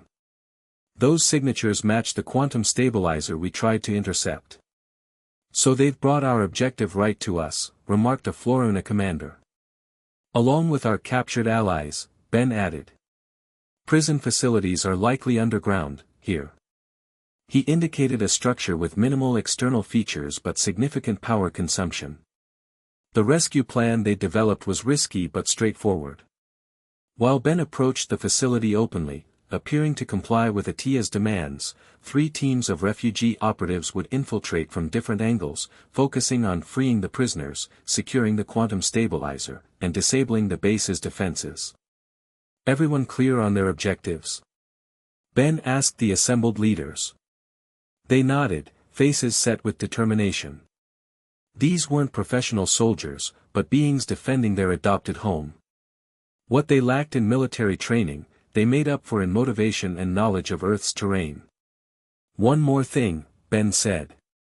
We have reason to believe Earth faces an imminent threat, something catastrophic enough that Kronos removed humanity to preserve them. While our primary goals remain freeing our allies and securing the components we need, keep alert for any intelligence about unusual astronomical observations or deep space monitoring. The implications weren't lost on the refugees. If Earth itself was in danger, their sanctuary wasn't merely being carved up by opportunistic aliens, it might be destroyed entirely. Move out, Ben ordered. Synchronize for operations in 3 hours. As the teams departed to final preparations, Faz approached Ben privately. You're taking an enormous risk, the elderly Galvan observed. Attia and Dres both want the Omnitrix. If they capture you. They won't, Ben assured him. I've dealt with worse odds. Perhaps, Faz acknowledged. But you've never been the last of your kind before. The words hit Ben harder than he expected. The last of his kind. Somewhere out there, humanity continued to exist, but here on Earth, their home for countless generations, he alone represented the species that had built civilizations, explored the stars, and against all odds, produced at least one individual worthy of wielding the Omnitrix. All the more reason to succeed, Ben replied finally. I'm not just fighting for my family and friends anymore, Faz. I'm fighting for what humanity could be, a species that lives alongside others, that learns from its mistakes. Faz studied him thoughtfully. You've grown, Ben Tennyson. In the short time I've known you, I've seen you transform in ways that have nothing to do with the Omnitrix. Ben smiled wryly. Crisis has a way of doing that to you. Indeed. The Galvan extended his tiny hand, which Ben carefully shook with 2 fingers. May fortune favor you today. For all our sakes. The sun hung low on the horizon as Ben approached the incursion facility on foot, deliberately visible and apparently alone. The Omnitrix gleamed on his wrist, fully charged and ready. Incursion sentries spotted him immediately, training weapons on his position but not firing, clearly under orders to take him alive. Ben Tennyson approaching main gate, one reported into a communicator. Proceeding as predicted. Of course I am, Ben muttered under his breath. Wouldn't want to disappoint. The massive gate slid open, revealing a courtyard lined with incursion troops in formal formation. At the far end stood Atia, resplendent in royal battle armor, flanked by Commander Drez and several high-ranking officers of both species. Tennyson. Atia called out, her voice carrying across the yard. How predictably noble of you to come. Ben walked forward steadily, counting guards, noting defensive positions, and mapping the facility's layout against their intelligence. Everything matched their expectations, which was itself slightly concerning. Either Atia was overconfident, or this was an even more elaborate trap than they'd anticipated. Where are my friends? He demanded once he'd reached speaking distance. Atia smirked. Safe. For now. And they'll remain that way, provided you cooperate. Ben made a show of looking around. I don't see them. No deal until I verify they're alive. Drez stepped forward, activating a holographic projector. It displayed a real-time feed of cells containing Tetrax, Vila, Zircon, and the other captured refugees. They appeared unharmed, though restrained with technology specific to their species' abilities. Satisfied? The Harvester commander asked. For now, Ben replied. So what's the deal? I surrender the Omnitrix and you let them go. Atia laughed, the sound high and mocking. Oh, Tennyson. You're not in a position to negotiate. You'll surrender the Omnitrix, certainly. But after that? Your friends become valuable labor for our joint operations. And you? Her smile turned predatory. You become a curiosity in my royal menagerie. The last human. Quite the conversation piece. And what about Earth? Ben pressed, stalling for time as he mentally counted down to the rescue team's infiltration. Your joint operation strip mining the entire planet. Drez stepped forward. Earth possesses resources crucial to both our civilizations. The Harvesters gain mineral rights, while the Incursion Empire establishes territorial sovereignty. A mutually beneficial arrangement. Mutually beneficial for everyone except Earth itself, Ben shot back. This planet supported life for billions of years before either of you showed up. What happens when you've taken everything valuable? You'll leave it a husk. Spare us the ecological lecture, Atia said with a dismissive wave. Enough talk. Remove the Omnitrix and place it on the pedestal. She indicated a containment device that had been brought forward by guards. Ben looked down at the watch-like device on his wrist, the most powerful tool in the universe, and his only advantage against the forces arrayed before him. You know, he said conversationally, everyone always focuses on what the Omnitrix lets me become. The aliens I can transform into. He smiled slightly. They forget what I already am. Atia frowned. And what's that supposed to mean? It means, Ben replied, his smile widening, I'm human. And humans? We're really good at making friends. On cue, explosions rocked the far side of the compound as the first refugee team breached the perimeter. Alarms blared across the facility as guards rushed to respond to the unexpected attack. What? Atia shrieked. You brought reinforcements. Guards. Capture him. Ben was already moving, activating the Omnitrix as incursion soldiers converged on his position. In a flash of green light, he transformed into Swampfire, a plant-like alien capable of generating flames and controlling vegetation.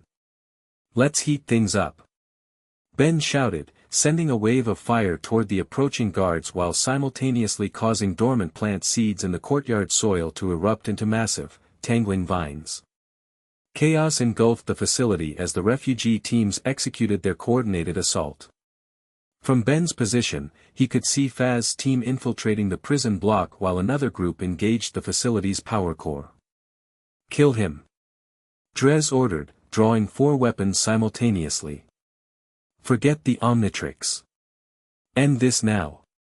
Ben dodged the Harvester commander's blasts, retaliating with fireballs that forced Dres to seek cover.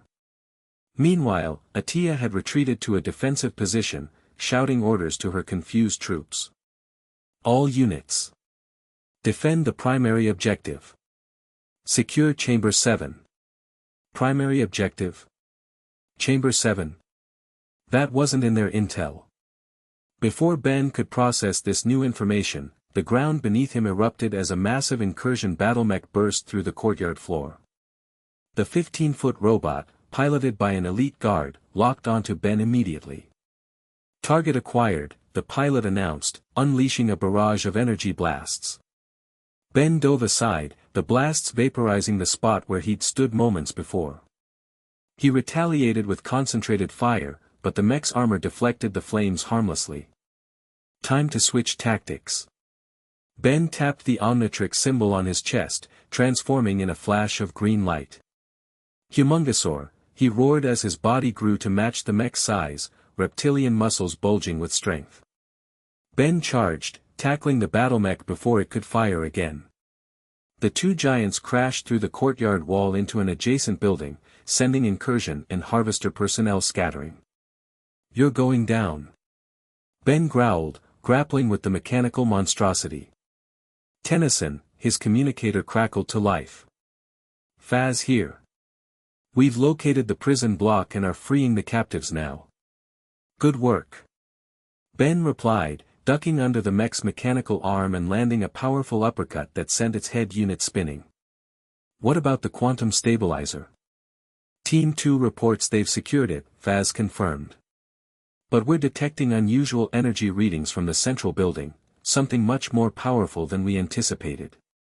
Ben slammed the mech into a wall, disabling its primary weapons system. "What kind of energy?" "Similar to the displacement event that took humanity," Faz replied, his voice tense with concern. "Whatever Atia called the primary objective, it might be related to Kronos." Realization struck Ben like lightning. The Harvesters and incursions weren't just opportunistically claiming Earth, they were investigating the same mystery he was. "I need to see what's in Chamber 7, Ben decided, delivering a final blow that disabled the battlemech completely. "Faz, get everyone to the extraction point.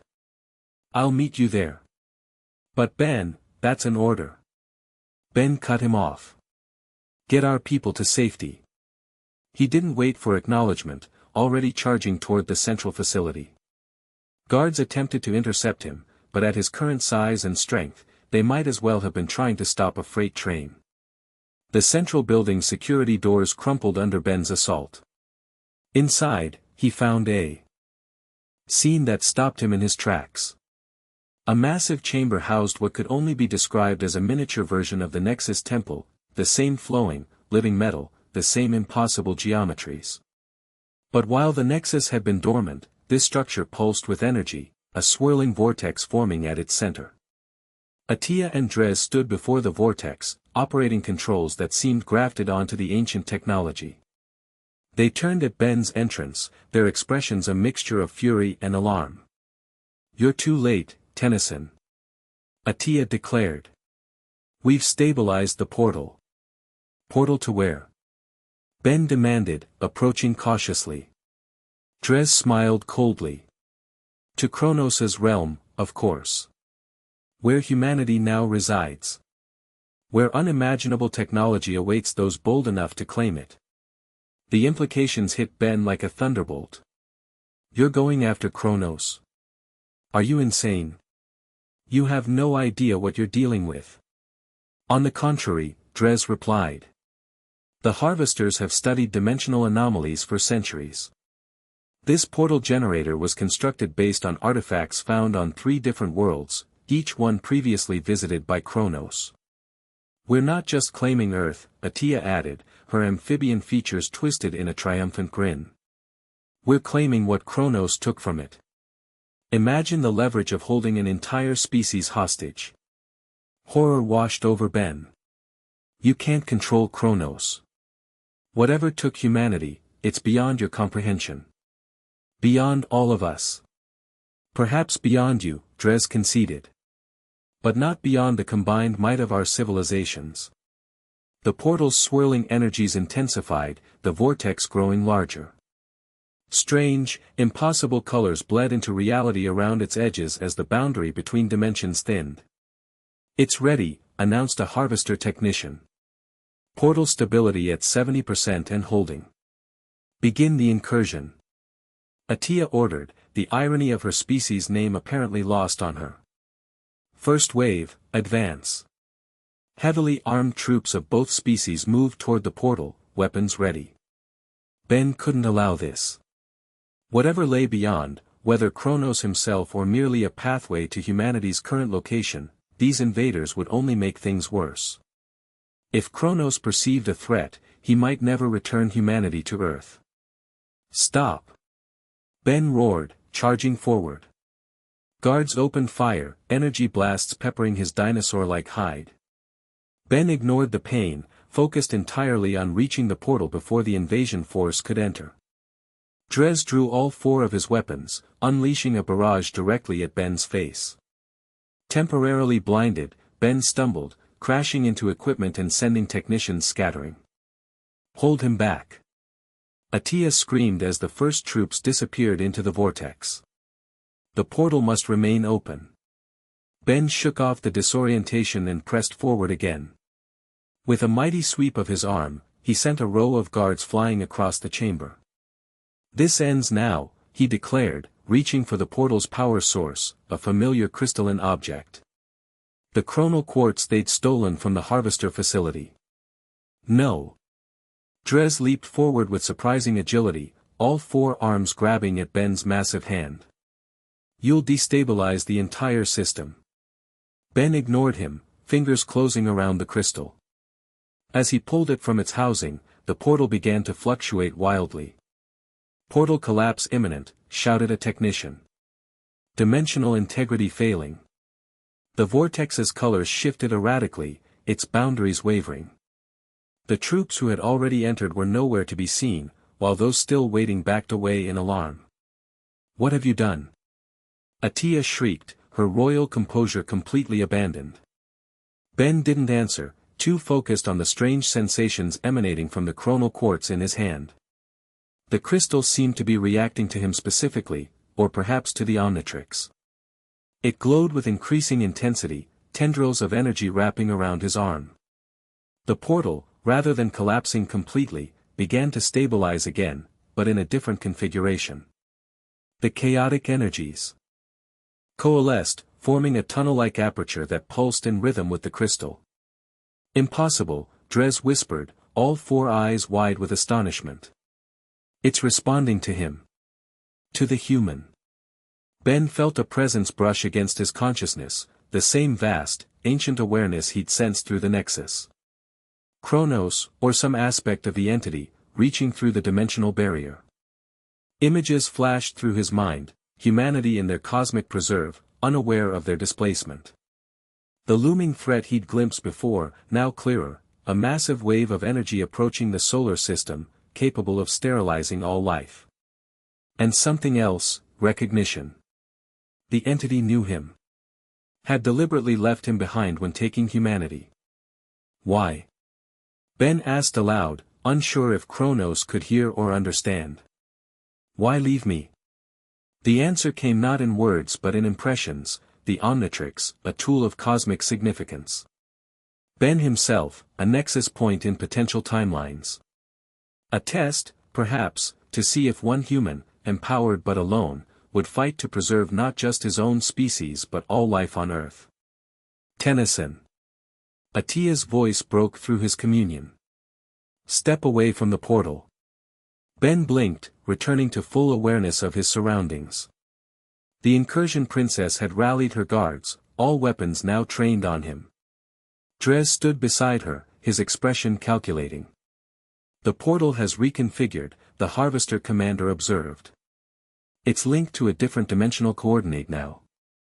I don't care. Atiya snapped. Secure it. And eliminate Tennyson. Ben looked from the hostile forces to the stabilized portal behind him. The connection to Kronos had given him a glimpse of humanity's situation. They were safe, for now, but held in a state of suspended animation. They needed to be returned to Earth, but not while alien invaders sought to exploit them. And the approaching threat, that was real too. Whatever cosmic catastrophe Kronos had foreseen, it was coming for Earth regardless of humanity's absence. Sorry, Atiya, Ben said, backing toward the portal. But I've got bigger problems than you. He clutched the chronal quartz tighter, feeling its resonance with the portal intensify. This was his chance, to find Kronos directly, to understand the full situation, perhaps even to negotiate humanity's return. Fire! Atiya ordered. Energy blasts surged toward Ben, but too late. Still in Humungosaur form, he leapt backward into the swirling vortex, the chronal quartz clutched in his massive hand. Reality twisted around him as the dimensional barrier gave way. Ben's consciousness stretched and compressed simultaneously, his very atoms seeming to unravel and reweave in patterns that defied understanding. Through it all, one thought remained clear: he would find Kronos. He would secure humanity's return. And somehow, he would save Earth from the approaching catastrophe. The portal collapsed behind him, cutting off Atiya's enraged scream mid-syllable. Ben Tennyson, the last human on Earth, had left his planet behind, venturing into the unknown to secure his species' future. Chapter 3, Humanity's champion traveling between dimensions felt like being torn apart and reassembled atom by atom. Colors Ben had never seen flashed across his vision. Sounds that shouldn't exist vibrated through his being. His consciousness stretched thin, then snapped back like a rubber band. With a thunderous crack, Ben crashed onto a solid surface. The impact knocked him out of his Humungosaur form, leaving him human again, disoriented and gasping for breath. The chronal quartz tumbled from his hand, skittering across a smooth, iridescent floor before coming to rest a few feet away. Okay, Ben wheezed, pulling himself to his knees. That was way worse than any teleporter. As his vision cleared, Ben froze in awe. He knelt on a vast circular platform floating in what could only be described as the space between spaces. No stars shone here, no planets orbited. Instead, swirling currents of energy flowed like rivers through the void, their colors shifting between spectrums Ben couldn't even name. The platform itself seemed to be made of the same living metal as the Nexus Temple, flowing patterns beneath a transparent surface that somehow supported his weight despite appearing semi-liquid. Hello. Ben called out, his voice sounding flat and muffled, as if the air itself absorbed sound differently here. Kronos? Anyone? No response came, but as Ben stood, he noticed something he'd missed before. The platform wasn't isolated, it connected to a central structure via a bridge of the same flowing metal. And that structure. Whoa, Ben breathed, taking in the impossible architecture before him. Rising from the dimensional void was what could only be described as a cosmic museum. Enormous spheres, thousands of them, hung suspended in intricate formations around a central spire that stretched beyond what Ben could see. Each sphere contained what appeared to be complete ecosystems, miniature worlds preserved like specimens in cosmic display cases. Ben approached the bridge cautiously. The Omnitrix had recharged during his dimensional transit, its familiar green glow providing a small comfort in this alien environment. He picked up the chronal quartz, surprised to find it now pulsing with inner light in rhythm with his heartbeat. Guess we're connected now, he muttered to the crystal. Let's hope that's a good thing. The bridge extended before him, seemingly solid despite its flowing appearance. Ben took a deep breath and stepped onto it. nothing catastrophic happened. The surface felt firm beneath his feet, though with a subtle vibration that hummed through his bones. As Ben walked toward the central structure, the true scale of Kronos Museum became apparent. What had appeared as small spheres from a distance were actually massive environments, each one potentially miles across, contained within their own pocket dimensions. Some held familiar scenes, forests, oceans, mountain ranges that could have been from Earth. Others contained utterly alien landscapes, crystalline formations floating in gaseous atmospheres, liquid metal oceans beneath skies of fire, inverted gravity planes where geography folded back on itself impossibly. And within each, life. Glimpsed through the transparent barriers separating the exhibits from the void, Ben saw creatures of every conceivable form. Some resembled species he knew, others defied categorization entirely. They're all preserved, Ben realized, the implications hitting him. Entire ecosystems, maybe entire civilizations, just sitting here like museum pieces. He quickened his pace, driven by a growing certainty. If Kronos had taken humanity, they would be here somewhere. Another exhibit in this cosmic collection. The bridge terminated at a circular platform much larger than the arrival point. It served as a hub with dozens of additional bridges extending outward like spokes on a wheel, each leading to different sections of the museum. At the center of the hub stood what appeared to be a control interface, a pedestal of the same living metal, its surface shifting with symbols and patterns that seemed to change when viewed from different angles. Ben approached it cautiously. Now what? No labels, no buttons, not even a "press here for information" sign. On impulse, he held up the chronal quartz. The crystal's pulsing light intensified, and the interface responded immediately. The flowing patterns reorganized themselves, coalescing into a three-dimensional map of the entire structure. "That works," Ben murmured, studying the holographic display. The map was enormous, showing thousands of preserved habitats organized in what appeared to be taxonomic or perhaps chronological groupings. Ben searched for anything familiar, any indication of where humanity might be kept. Come on, come on. Earth, humans, Homo sapiens, anything. The map suddenly zoomed in on one section, highlighting a sphere near the outer perimeter of the collection. The label that appeared was written in no language Ben recognized, but somehow he understood it anyway: Terra Prime Sapiens, Extraction Event 3.7, Temporal Preservation Status, Active. That's gotta be it, Ben decided, memorizing the pathway to reach the indicated habitat. He glanced at the broader map one last time, noting with growing unease just how vast Kronos' collection was. Thousands of species, perhaps millions of individual organisms, all removed from their natural timelines and preserved here. Ben set off at a run down the indicated bridge, passing dozens of exhibits containing species he'd never seen before. Some noticed him as he passed, pressing against their dimensional barriers with expressions of curiosity or desperation. I can't help everyone, Ben told himself, though the guilt of passing them by weighed heavily. Focus on humanity first. Then we'll see. After what felt like miles of running, Ben finally reached the section indicated on the map. Before him hung a sphere larger than many of the others, at least a mile in diameter, containing an unmistakable blue-green landscape. Earth. Or rather, a perfect replica of Earth, condensed into this cosmic terrarium. Ben pressed his hand against the barrier, which felt solid yet somehow yielding, like pressing against a membrane rather than glass. Through it, he could see familiar landscapes, cities, forests, oceans.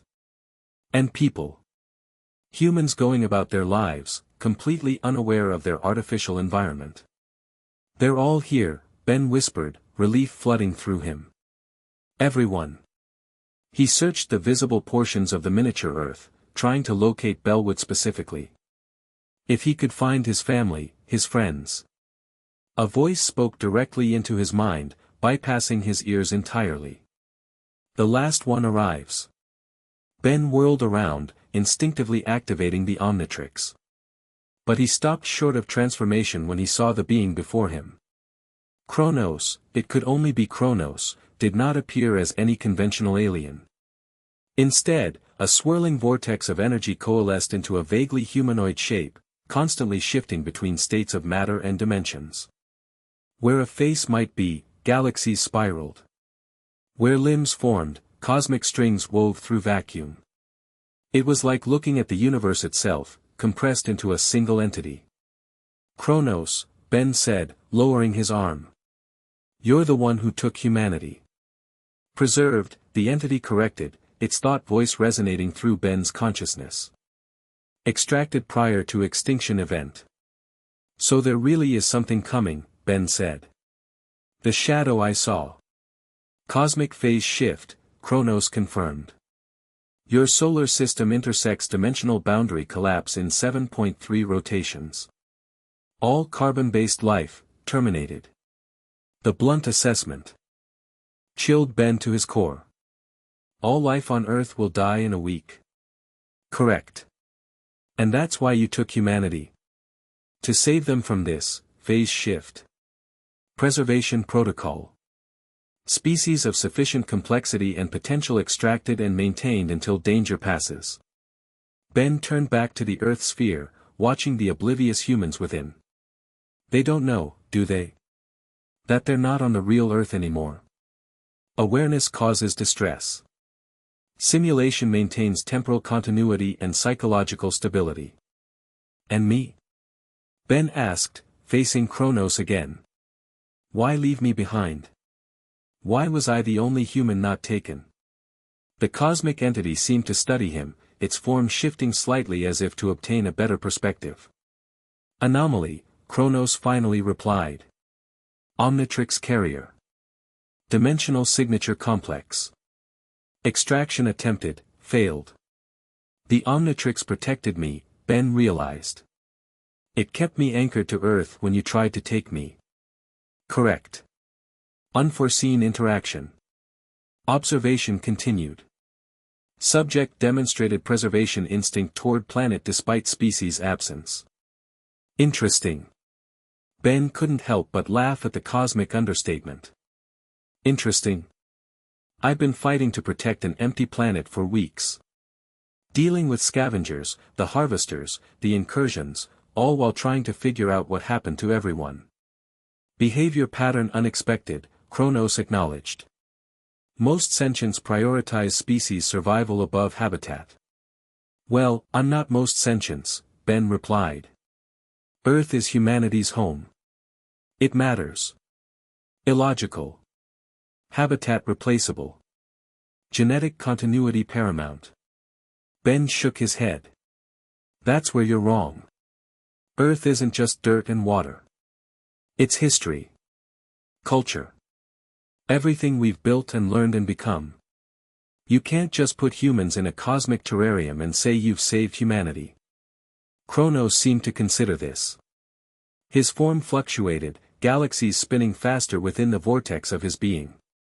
Perspective, noted. Irrelevant to immediate crisis. Phase shift approaches. Earth, doomed. No, Ben said firmly. There has to be a way to stop it. Negative. Cosmic events transcend intervention capacity. Maybe for most beings, Ben countered. But you exist outside normal spacetime. You can preserve entire species. Are you saying you can't deflect one cosmic event? Kronos' form pulsed, almost like a cosmic sigh. Preservation, possible. Prevention, impossible. Dimensionality laws restrict direct intervention in causal chains. Ben was about to argue further when a familiar sensation washed over him, the same reality-bending distortion he'd experienced during his journey here. The air several meters away began to twist and fold, energy crackling as space itself tore open. We've got company, Ben warned, positioning himself between the forming portal and the human exhibit. Breach detected, Kronos observed, its form withdrawing slightly. Dimensional intrusion unauthorized. The portal stabilized, its edges crystallizing into a rough circle. Through it stepped exactly who Ben feared, Commander Dres, flanked by heavily armed harvester troops. Unlike Ben's rough arrival, they emerged using technology clearly designed for interdimensional travel, stabilization fields protecting them from the worst effects of the transition. Tennyson, Dres acknowledged coldly, his 4 eyes taking in the impossible surroundings. I suspected you might lead us somewhere interesting. But this. He gestured at the vast museum of worlds. This exceeds all expectations. How did you follow me? Ben demanded, hand hovering over the Omnitrix. Dres smiled thinly. Your portal may have collapsed, but it left a dimensional wake. Easy enough to follow for those with proper technology. His gaze shifted to Kronos. And this must be the entity. The collector of worlds. Kronos made no response, simply observing the intruders with cosmic detachment. You need to leave, Ben warned. You have no idea what you're dealing with. On the contrary, Dres replied smoothly, signaling his troops to spread out. I know exactly what we've found. The greatest repository of biological and technological wealth in the known universe. The Harvester Corporation will be most interested. Ben activated the Omnitrix, cycling through alien options. I won't let you turn this into another mining operation. Your permission isn't required, Dres said, all 4 hands moving to his weapons. And while the princess may want you alive, my orders allow for significant flexibility. Before Ben could select an alien form, Kronos moved. The cosmic entity expanded suddenly, its swirling energies enveloping the nearest Harvester troops. They vanished instantly, not disintegrated, but simply removed from this plane of existence. Harvester entities, categorized. Threat assessment, significant. Preservation Museum, threatened. Kronos' thought voice now resonated so powerfully that even Dres winced. Removal initiated. Defensive formation. Dres shouted to his remaining troops. Deploy dimensional anchors. The Harvesters activated devices on their belts that pulsed with energy, creating localized fields around themselves. When Kronos attempted to envelop another soldier, the entity's energies seemed to slide around the field, unable to remove them as easily. Your cosmic tricks won't work on us, Dres told Kronos, activating his own shield. Our technology was designed to counter dimensional manipulation. Ben didn't waste the opportunity. He slammed down on the Omnitrix, transforming in a flash of green light. Diamond Head. The crystalline form of the Petrosapien emerged, Ben's body becoming living crystal capable of regeneration and projectile formation. He immediately launched a barrage of crystal shards at the Harvesters, piercing the armor of 2 soldiers before the others could take cover. The shards didn't kill, Ben deliberately aimed for non-lethal targets, but it disabled their weapons effectively. Tennyson. Dres snarled, all 4 arms firing weapons simultaneously. Ben created a crystal shield, deflecting most of the blasts but getting thrown backward by their combined force. He crashed into the barrier of the human exhibit, the impact sending ripples through the dimensional membrane. Careful, he shouted, reinforcing his position with crystal growths. You'll damage the habitats. Dres laughed. Collateral damage is an acceptable cost in resource acquisition. The commander signaled to his remaining troops, who began deploying larger devices around the area, not weapons, but some kind of technological interface. Whatever you're planning, it won't work, Ben warned, launching himself at the nearest device. A Harvester soldier intercepted him, wielding what appeared to be a phase disruptor designed specifically to counter crystalline entities. The weapon's beam struck Ben's arm, temporarily destabilizing his molecular structure. Pain lanced through him as his crystals briefly lost cohesion. Specifically prepared for Petrosapien resistance, Dres noted with satisfaction. After capturing your friends, we analyzed their weaknesses extensively. Ben pushed through the pain, his arm reforming as he adapted to the weapon's frequency. Then I'll just have to try something else. He tapped the Omnitrix symbol on his chest, transforming again in a green flash. Heat blast. His body became living magma, flames erupting around him. Let's see how your fancy tech handles this. Ben unleashed a massive fireball that engulfed the nearest interface device, melting it to slag. The Harvester troops scattered, their armor not designed to withstand such extreme temperatures. Meanwhile, Kronos continued his own defense, though hampered by the dimensional anchors. The cosmic entity seemed reluctant to employ full power, perhaps concerned about damage to the preserved habitat surrounding them. The breach expands, Kronos warned. More intruders approach. Ben glanced at the portal, which was indeed widening, stabilizing further. More harvesters. Negative. Alternative signature. Incursion entities. Great, Ben muttered. The whole gang's coming. Sure enough, incursion troops began pouring through the widened portal, led by Atia herself in battle armor. Secure the perimeter, the princess commanded. And find those human exhibits. The situation was deteriorating rapidly. Between the harvesters and incursions, Ben and Kronos were vastly outnumbered. Worse, the invaders were spreading out, approaching other habitat spheres beyond the human one. We need to close that portal, Ben told Kronos, blasting another group of approaching soldiers with a fire stream. Dimensional seal requires focus, the entity replied. Defense simultaneously, impossible. Then I'll defend, Ben decided. You close the portal before more come through. Kronos' form contracted slightly in what might have been a nod, then expanded toward the portal, cosmic energies beginning to weave a complex pattern around its edges. Ben positioned himself between the invaders and Kronos, unleashing waves of fire to create a defensive perimeter. But the combined forces adjusted quickly, deploying heat shields and spreading out to flank him. The human defends the entity, Atia observed, her royal armor protecting her from Ben's flames. How touching. And futile. You have no idea what you're messing with, Ben shouted back. There's a cosmic disaster coming that will wipe out all life on Earth. That's why Kronos took humanity, to save them.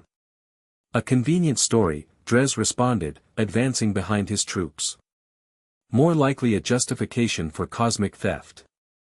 It's the truth. Ben insisted. In a week, something called a dimensional boundary collapse will hit Earth. Nothing survives. Atia and Dres exchanged glances, a silent communication passing between them. Even if true, Atia replied finally, all the more reason to secure these habitats. They'll become the only versions of these species left. And tremendously valuable, Dres added. Especially the human exhibit. Their callousness infuriated Ben. Changing tactics, he tapped the Omnitrix again, transforming into a new form. Echo Echo. His body became a small, silicon-based alien with sonic powers and, crucially, the ability to duplicate himself. Wall of sound. Ben shouted, each duplicate adding to the sonic attack directed at the advancing forces. The concentrated sonic waves sent incursions and harvesters alike flying backward, their weapons dropping from stunned hands. Equipment shattered under the assault, including several of the dimensional anchor devices. Freed from some constraints, Kronos' power surged more effectively against the portal, the dimensional tear beginning to shrink at its edges. The portal. Atia shouted. Stabilize it now. Too late, Dres growled, seeing their advantage slipping away. Focus on securing the human habitat. We can still salvage the mission. A squad of harvesters broke off, racing toward the sphere containing humanity. Ben immediately sent duplicates to intercept them, but he couldn't cover every angle of attack. No, he shouted as one soldier reached the dimensional membrane, attaching some kind of device directly to its surface. The membrane rippled violently, the perfect simulation inside visibly distorting. Within the habitat, humans looked up in confusion as their sky suddenly wavered like water. What are they doing?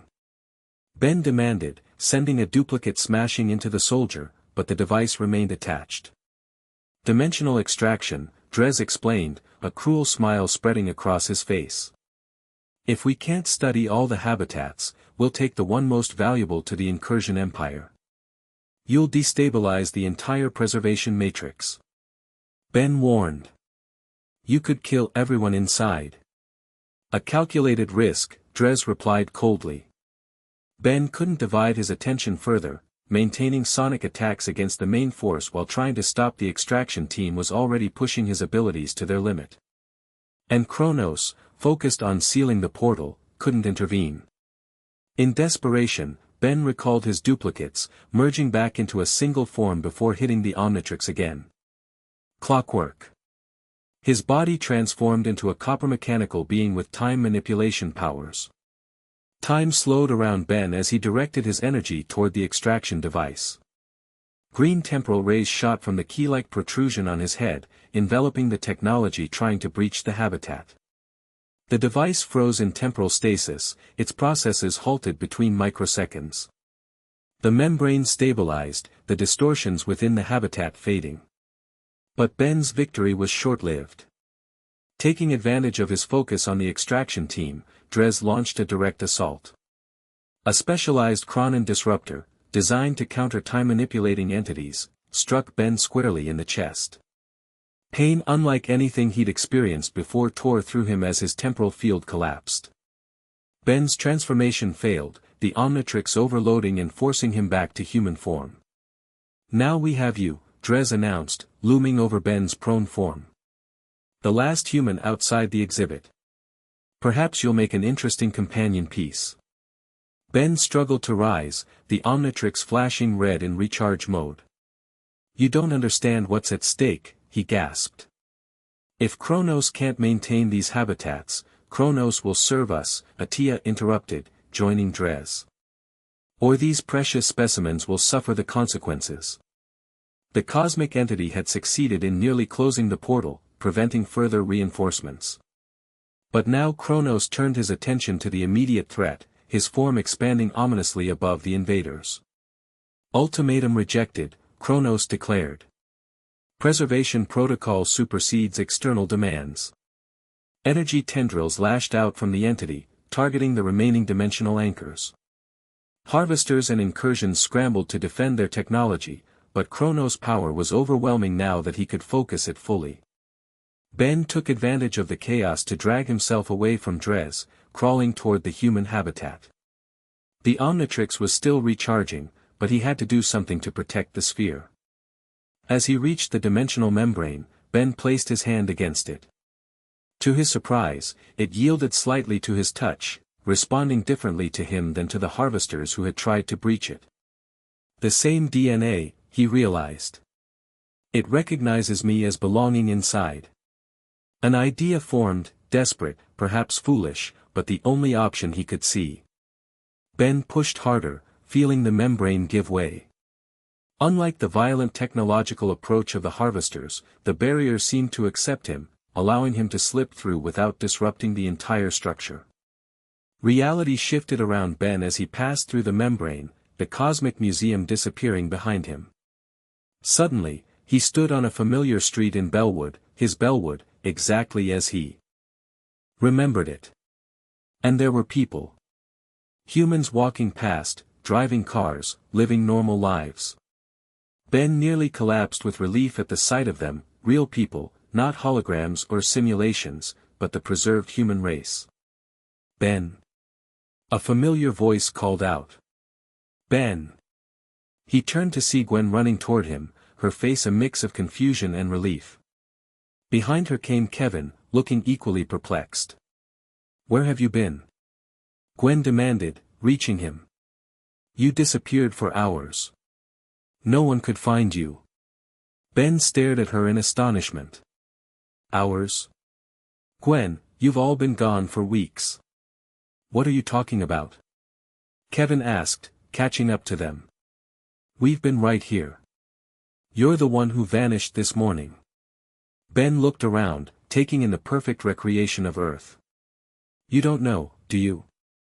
None of you know what's happened. Know what? Gwen pressed, concern growing on her face. Ben, you're scaring me. Before Ben could explain, the sky above them rippled again, more violently this time. People on the street stopped to stare upward, pointing and murmuring in confusion. "What is that?" Kevin wondered, looking up. "The simulation is breaking down," Ben explained urgently. "We're not on Earth. We're in a preservation habitat created by a cosmic entity named Kronos. He took all of humanity when he detected a catastrophe heading for Earth." Gwen and Kevin exchanged worried glances. "Ben, that's crazy," Gwen said gently. "We're standing right here in Bellwood. A perfect recreation," Ben insisted. "Look at the sky. That's the barrier between this habitat and Kronos Cosmic Museum."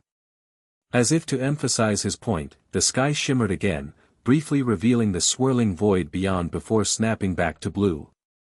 "Okay, that's not normal," Kevin admitted, his expression growing serious.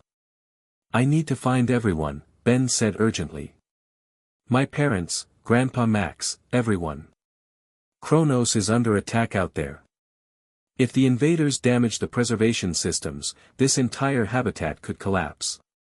Gwen, always quick to adapt, nodded. "My parents are at home. Your mom and dad too, they've been worried sick about you. Grandpa Max is at Plumber HQ, coordinating a search." "Let's go," Ben said, already moving. "We don't have much time." As they raced through town, Ben explained everything: waking up alone, the alien scavengers, the harvesters and incursions, the refugees he'd allied with, and finally his journey to Kronos' realm. "So while we've been living normally in this bubble, you've been fighting to save an empty Earth for weeks?" Gwen asked, her initial skepticism giving way to horrified understanding. "And now these harvester guys and the incursions are trying to steal the habitats," Kevin summarized. "Including ours." "Exactly," Ben confirmed as they reached the Plumber base. "And if they succeed, humanity becomes their property. A cosmic curiosity or worse, slave labor." The hidden entrance to the Plumber headquarters opened for them, revealing a facility identical to the one Ben had operated from on Earth. Inside, they found Grandpa Max coordinating a search and rescue operation, ironically, looking for Ben himself. "Ben!" Max exclaimed, spinning around as they entered. "Where have you been?" "We've had teams combing the entire..." "Grandpa, we don't have time," Ben interrupted. "I need to address everyone. All plumbers, worldwide. Now." Something in Ben's tone must have conveyed the urgency, because Max didn't question further. He activated the global communication system, connecting all Plumber bases across the simulated Earth. "This is Max Tennyson," he announced. "Emergency broadcast to all stations. Ben Tennyson has critical information. All personnel stand by."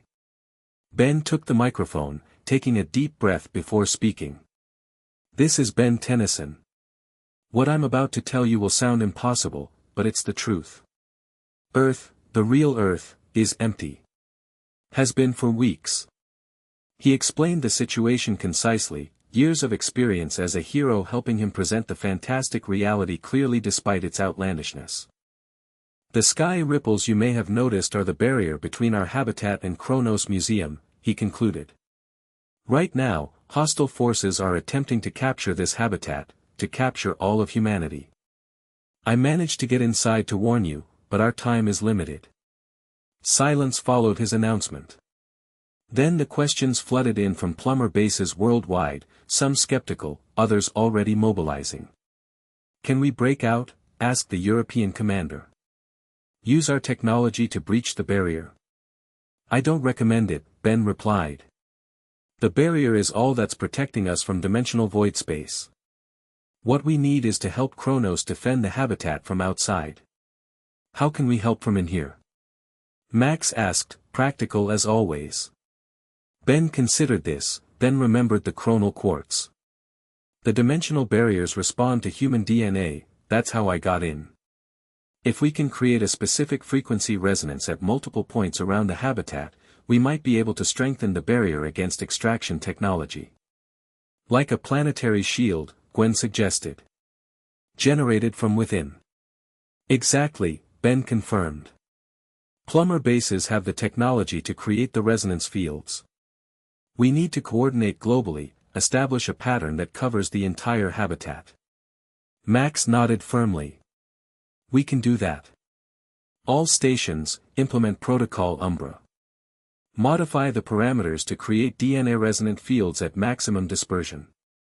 As the plumbers worldwide began mobilizing, Ben turned to Gwen and Kevin. I need to get back outside.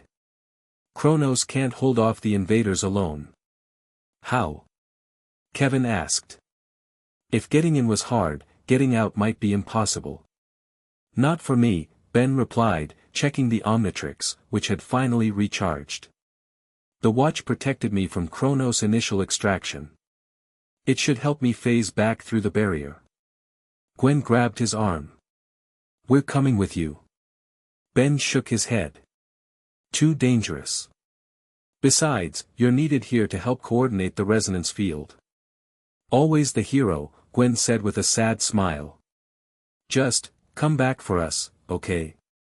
Find a way to save everyone. That's the plan, Ben assured her. After quick, emotional goodbyes to his parents and Grandpa Max, Ben returned to where he'd entered the habitat.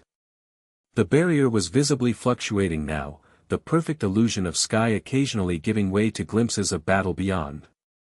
Ben activated the Omnitrix, transforming into Big Chill, the phantom-like alien capable of phasing through solid objects. Here goes nothing, he muttered, then launched himself toward the rippling barrier.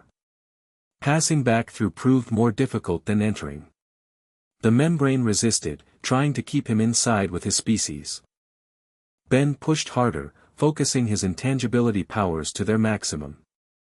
With a sensation like breaking through ice, he finally emerged on the other side, back into Kronos Museum, in the midst of chaos. The battle had intensified in his absence. Kronos, though powerful, was clearly hampered by the need to protect the thousands of habitats in his collection. The entity hovered above the human sphere, cosmic energies forming a protective barrier while simultaneously fighting off harvester and incursion forces.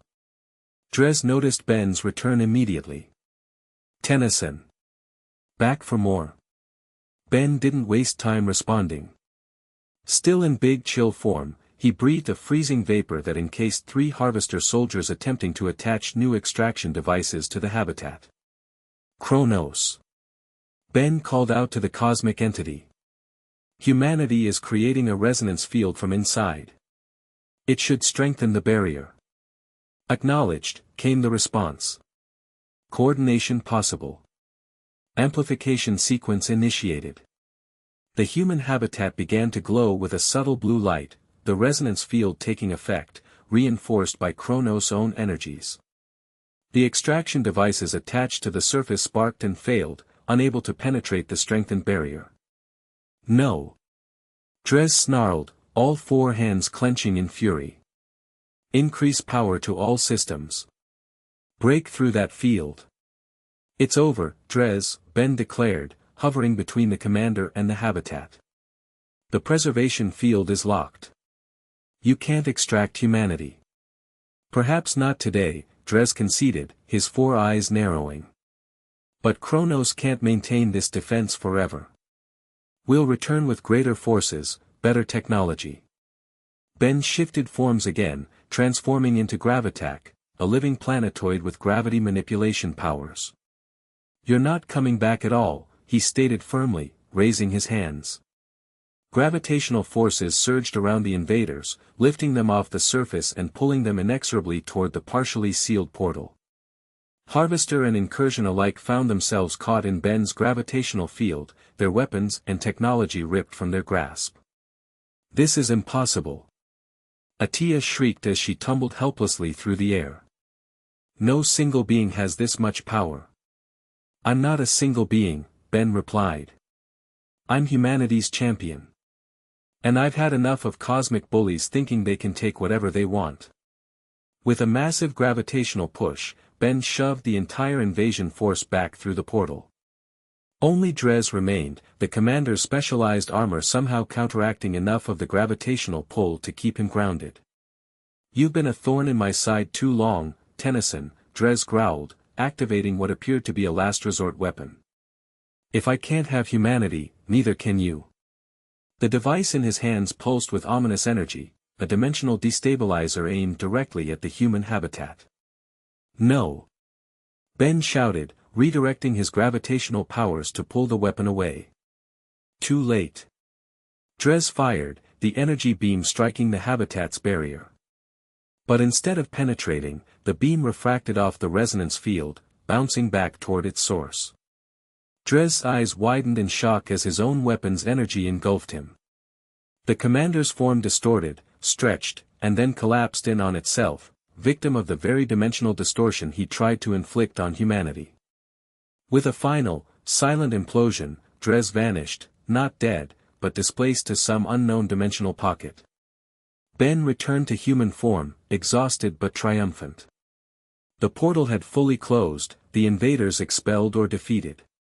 Around them, Kronos Museum gradually returned to its impossible serenity, the damage from battle already beginning to repair itself. Is it over?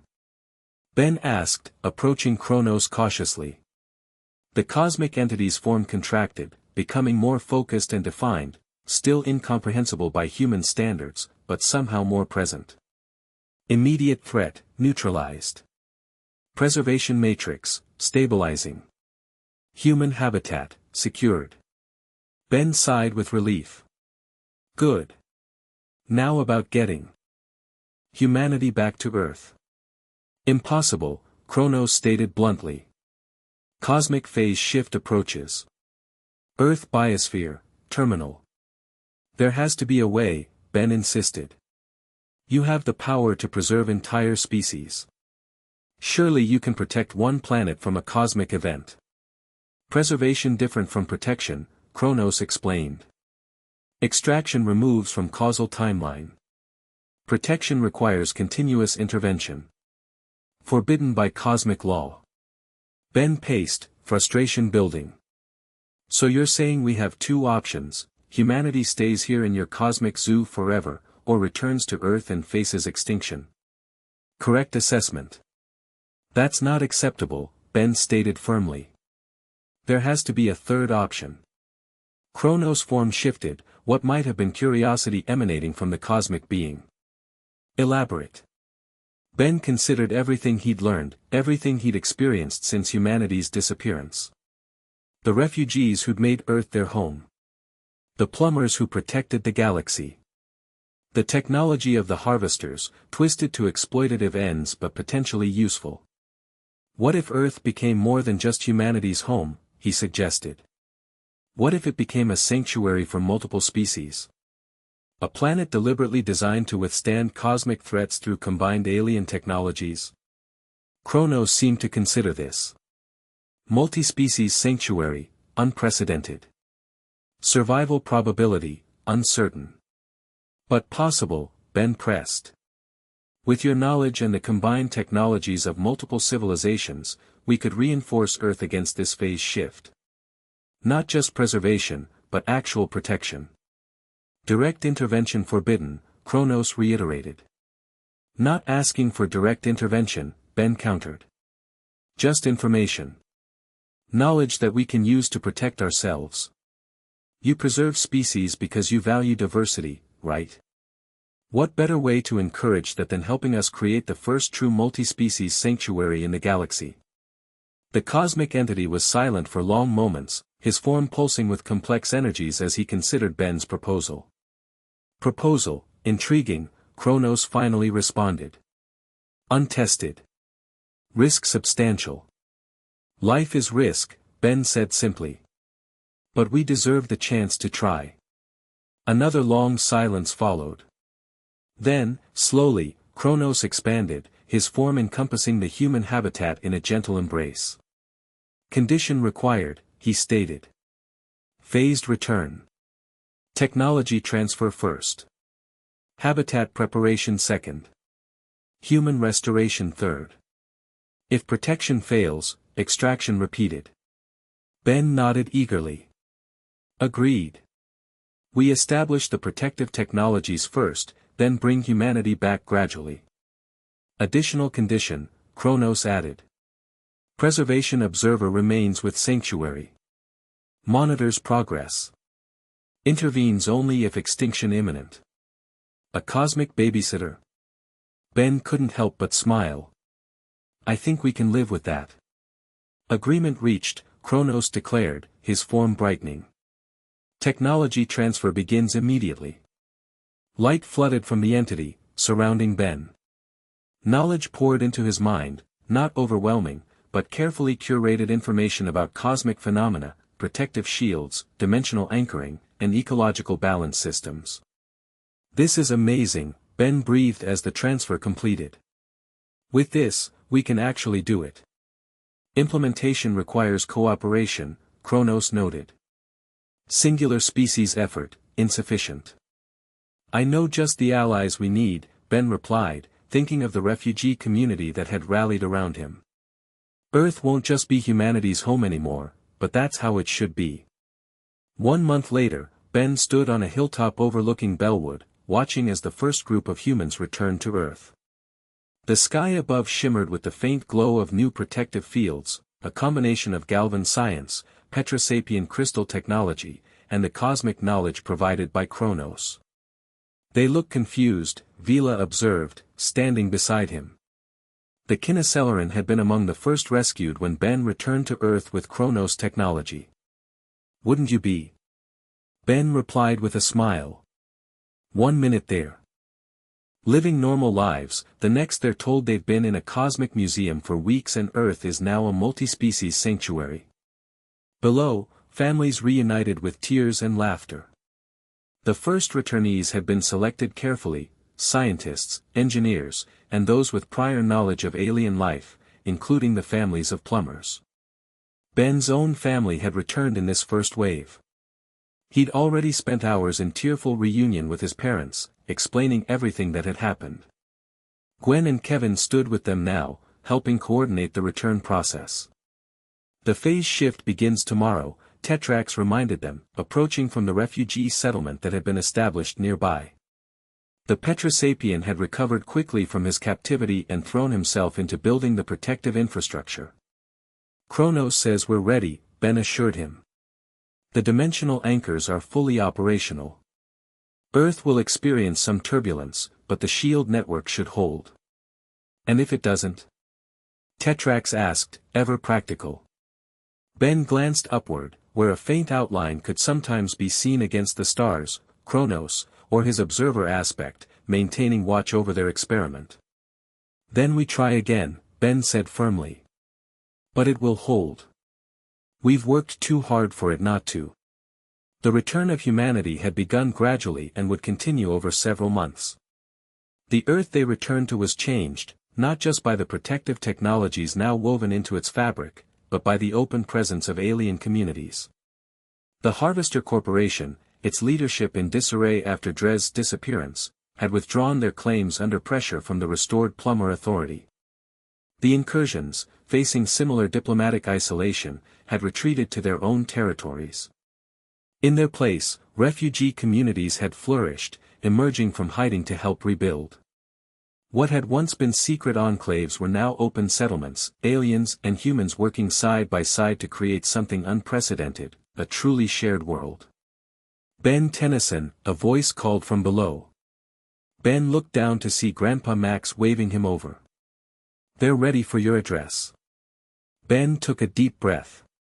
As the bridge between humanity and the wider cosmic community, the one who had experienced both the empty Earth and Kronos realm, he had become, somewhat reluctantly, the spokesperson for this new era. You'll do fine, Vila assured him, her hand briefly touching his shoulder. Ben nodded, then made his way down to where a crowd had gathered, humans and aliens alike, assembled to hear about the world they would now share. As he stepped onto the makeshift stage, Ben looked out at the faces before him. Humans still disoriented from their cosmic displacement. Refugees finally free to live openly. Plumbers who would help maintain peace between all. A month ago, I was the last human on Earth, Ben began, his voice carrying across the hushed crowd. I thought I'd lost everything. But what I found instead was a new beginning, not just for humanity, but for all the beings who call Earth home. He gestured to the aliens among them. These are not invaders or visitors. They're refugees who have lived alongside us for generations, hiding in fear. Now, they stand with us as equals, their technologies and knowledge helping protect our shared world from a threat none of us could face alone. Ben pointed to the shimmering sky. Tomorrow, Earth faces its greatest test, a cosmic phase shift that could have ended all life here. Instead, we'll weather it together, protected by a shield network built through cooperation between species that once thought themselves separate. The crowd murmured, humans and aliens exchanging glances of cautious hope. This isn't the end of humanity, Ben continued. It's the beginning of something greater. Earth isn't just our planet anymore, it's a sanctuary. A beacon in the cosmos where different species live together, learn from each other, and face the universe's challenges as one. He raised his hand, the Omnitrix gleaming in the sunlight. I once thought this device was special because it let me become different aliens. Now I understand its true purpose, to remind us that beneath our different forms, we share the same fundamental desire, to live, to grow, to connect. The sky above them rippled briefly, not from danger, but as Kronos acknowledged the truth of Ben's words from his cosmic vantage point.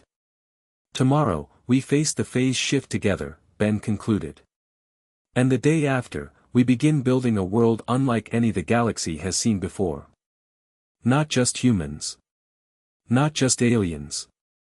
But all of us, united in our magnificent diversity. The crowd erupted in applause, tentative at first, then building in strength as humans and aliens alike embraced the vision Ben presented. As Ben stepped down from the stage, he was immediately surrounded by his family, his parents, Gwen, Kevin, and Grandpa Max, all pulling him into a group hug. Not bad for a kid who used to just want to use the Omnitrix to get out of homework, Grandpa Max quipped, ruffling Ben's hair despite his grandson now being a young adult. Ben laughed, the sound full of relief and genuine joy. I had a good teacher. Over their shoulders, Ben caught sight of Vila watching with a smile.